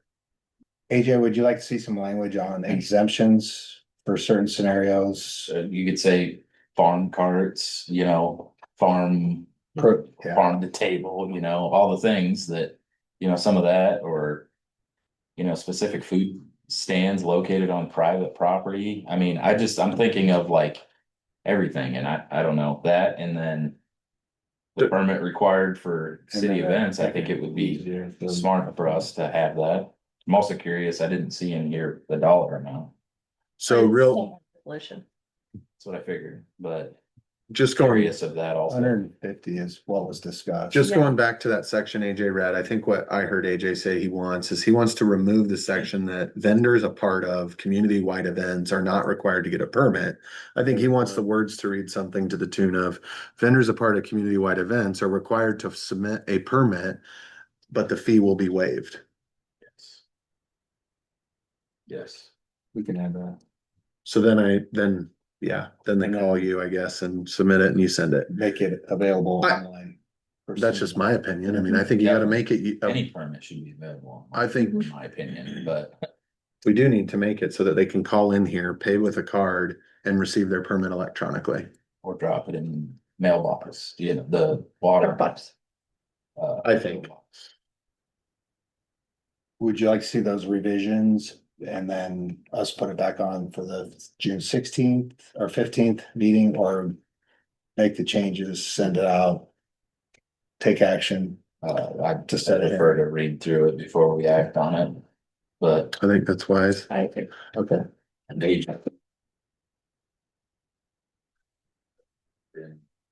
Verbiage about like kids doing a. Yeah, I mean, I don't think it needs to be specific to kids. I Yeah. think some clarity Mind of there. personal. Technically, they could be making the lemonade at their stand, you know?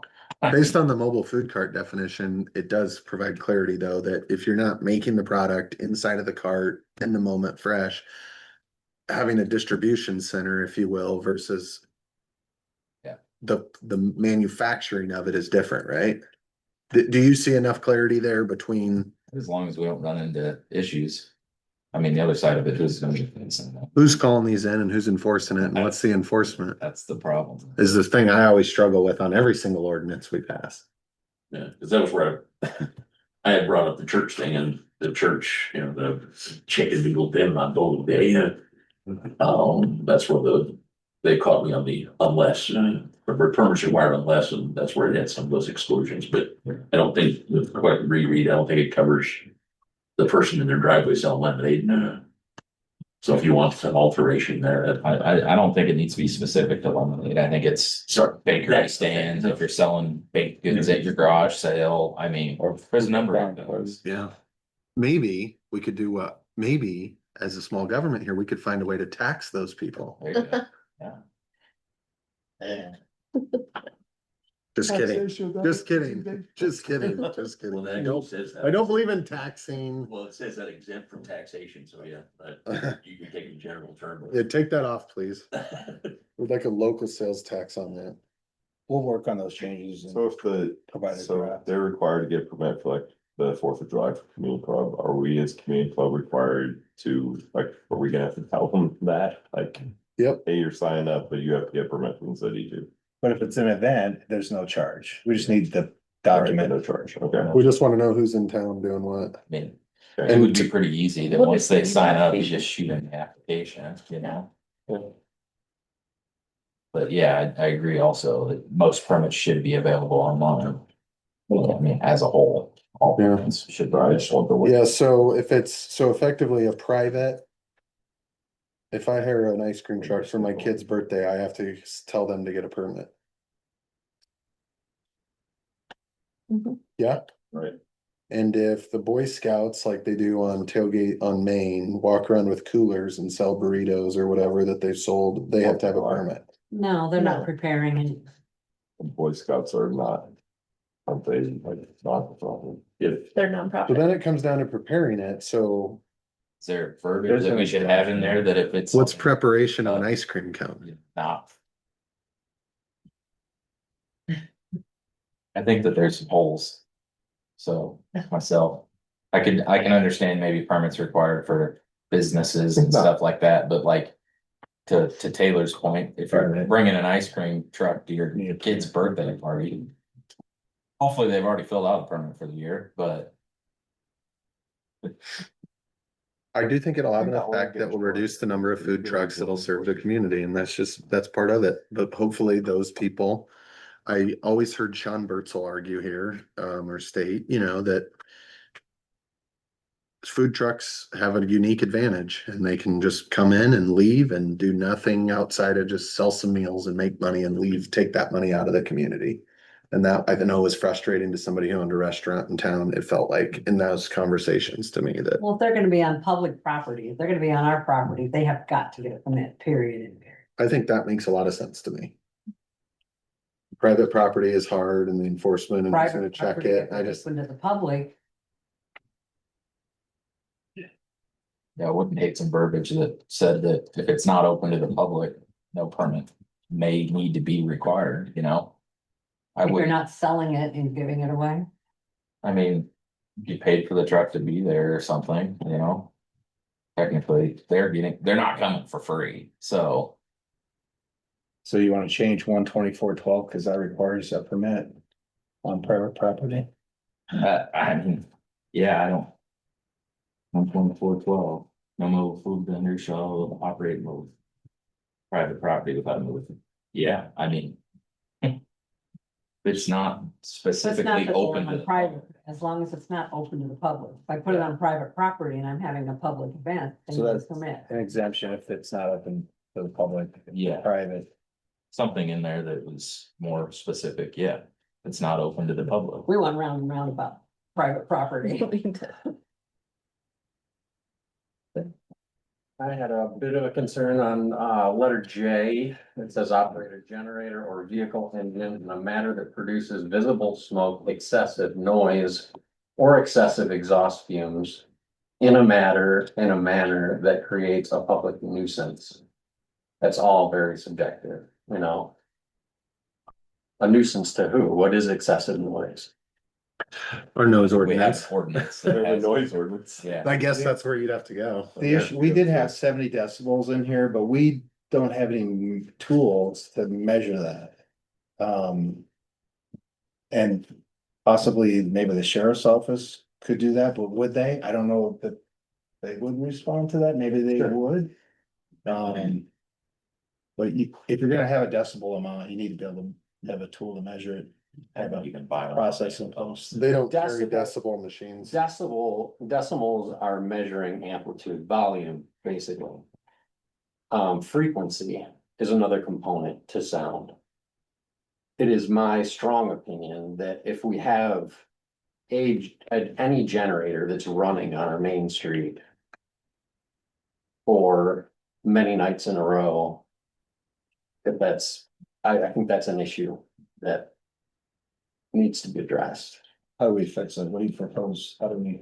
I don't like generator driven food trucks in general for our main street. Limiting that though, when you're talking about Well, special events. events on Main Street. Maybe make an exception for special events. I don't think you can legislate for one street, but. Yeah. I'd say for all the streets. I just happen to live on Main Street. Private property then, so you're saying no generators. You would like them to have. I'd say maybe, you know, if it's somebody having a graduation party and they wanna run a food truck and they're doing it once in a year, that's great. That's completely different than a business that's being supported by another business. Which looks and sounds like a loud food truck from out of town parked on our street.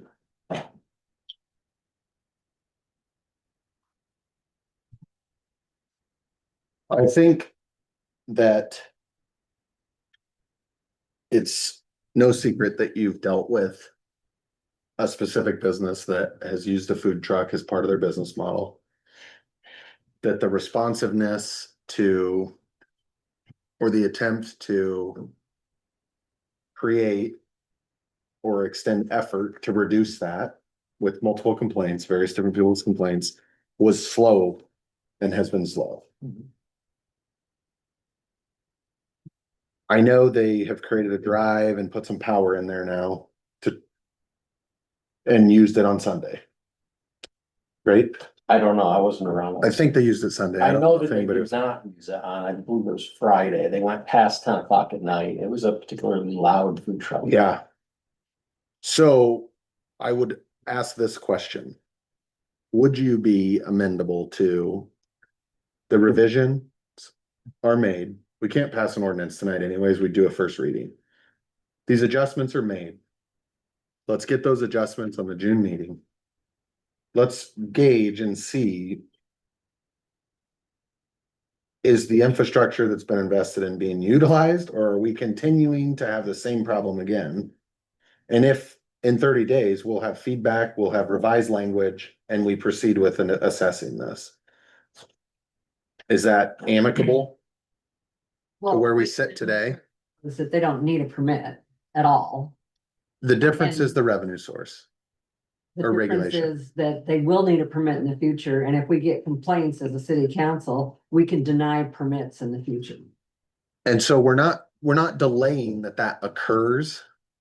But we're effectively getting the new language and we're getting feedback as to the specific business, the station and the food truck noise associated with it, that in that 30-day window as well. Permit makes a lot of sense to have the permit, and then you can reject the permit. Seems logical. Make it an annual permit. And that is a great point, Julie, because that's the control. Control is that council can deny anybody a permit. Or revoke a permit at any time for. Yep. And that is the action that is doable or usable. That we don't have at the moment, because we don't have permits. Because the police aren't gonna show up and address the permit and deal with it or kick But we them don't off. have- But if we have the permit, then we can reject the future permit. Does that make sense? That's really what our control is, I guess, in the end. I just think it'd be sweet if they would use the infrastructure that they put in. If they do Agreed. that, yeah, I think everybody wins, Agreed, including them. agreed. And So no actions we needed need to tonight? make these permits annual. We need to get the new language. And make those adjustments and bring them back to us in 30 days. That was great deliberation, everyone. I know. Did you want a motion on that, Jerry? I'd like to give a motion. I'm clear on what. I All right. Discussion consideration of farmer's market. This is something Nastia is working on, right? And you. I think she created this for us. We kind of have an identified person that would maybe take this over in the long run. The new business owner on Main Street. Hopefully. We just need to get it off the ground. Historically, the markets were done once a week on Main Street. I think everyone here can attest that they got to a point of success that was embarrassing. This proposal, I think what she's looking at is markets held last Saturday of each month, 3 to 7 PM. The target location is Grimm Park. Nasty, she did a survey on this. Nasty and I talked about this. The reason this location is identified is because it's visible and adjacent to the High Trestle Trail, which happens to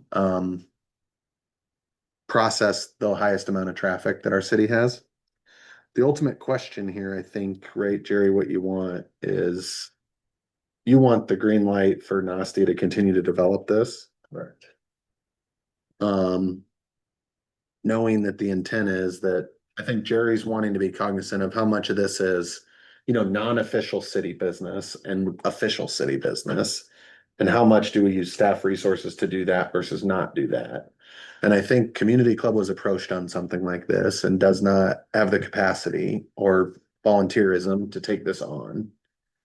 But Nastia would try to stand this up. We're getting some help from someone who ran another city's market, who now is going to be in business in Slater, and who's verbally kind of expressed excitement and energy around it. So that's where this is at. Pretty exciting. Thought of having a neat farmers market at Gun Park with shade and places for kids to play. I like the location. I've never thought of something like that. Yeah, I think that's great.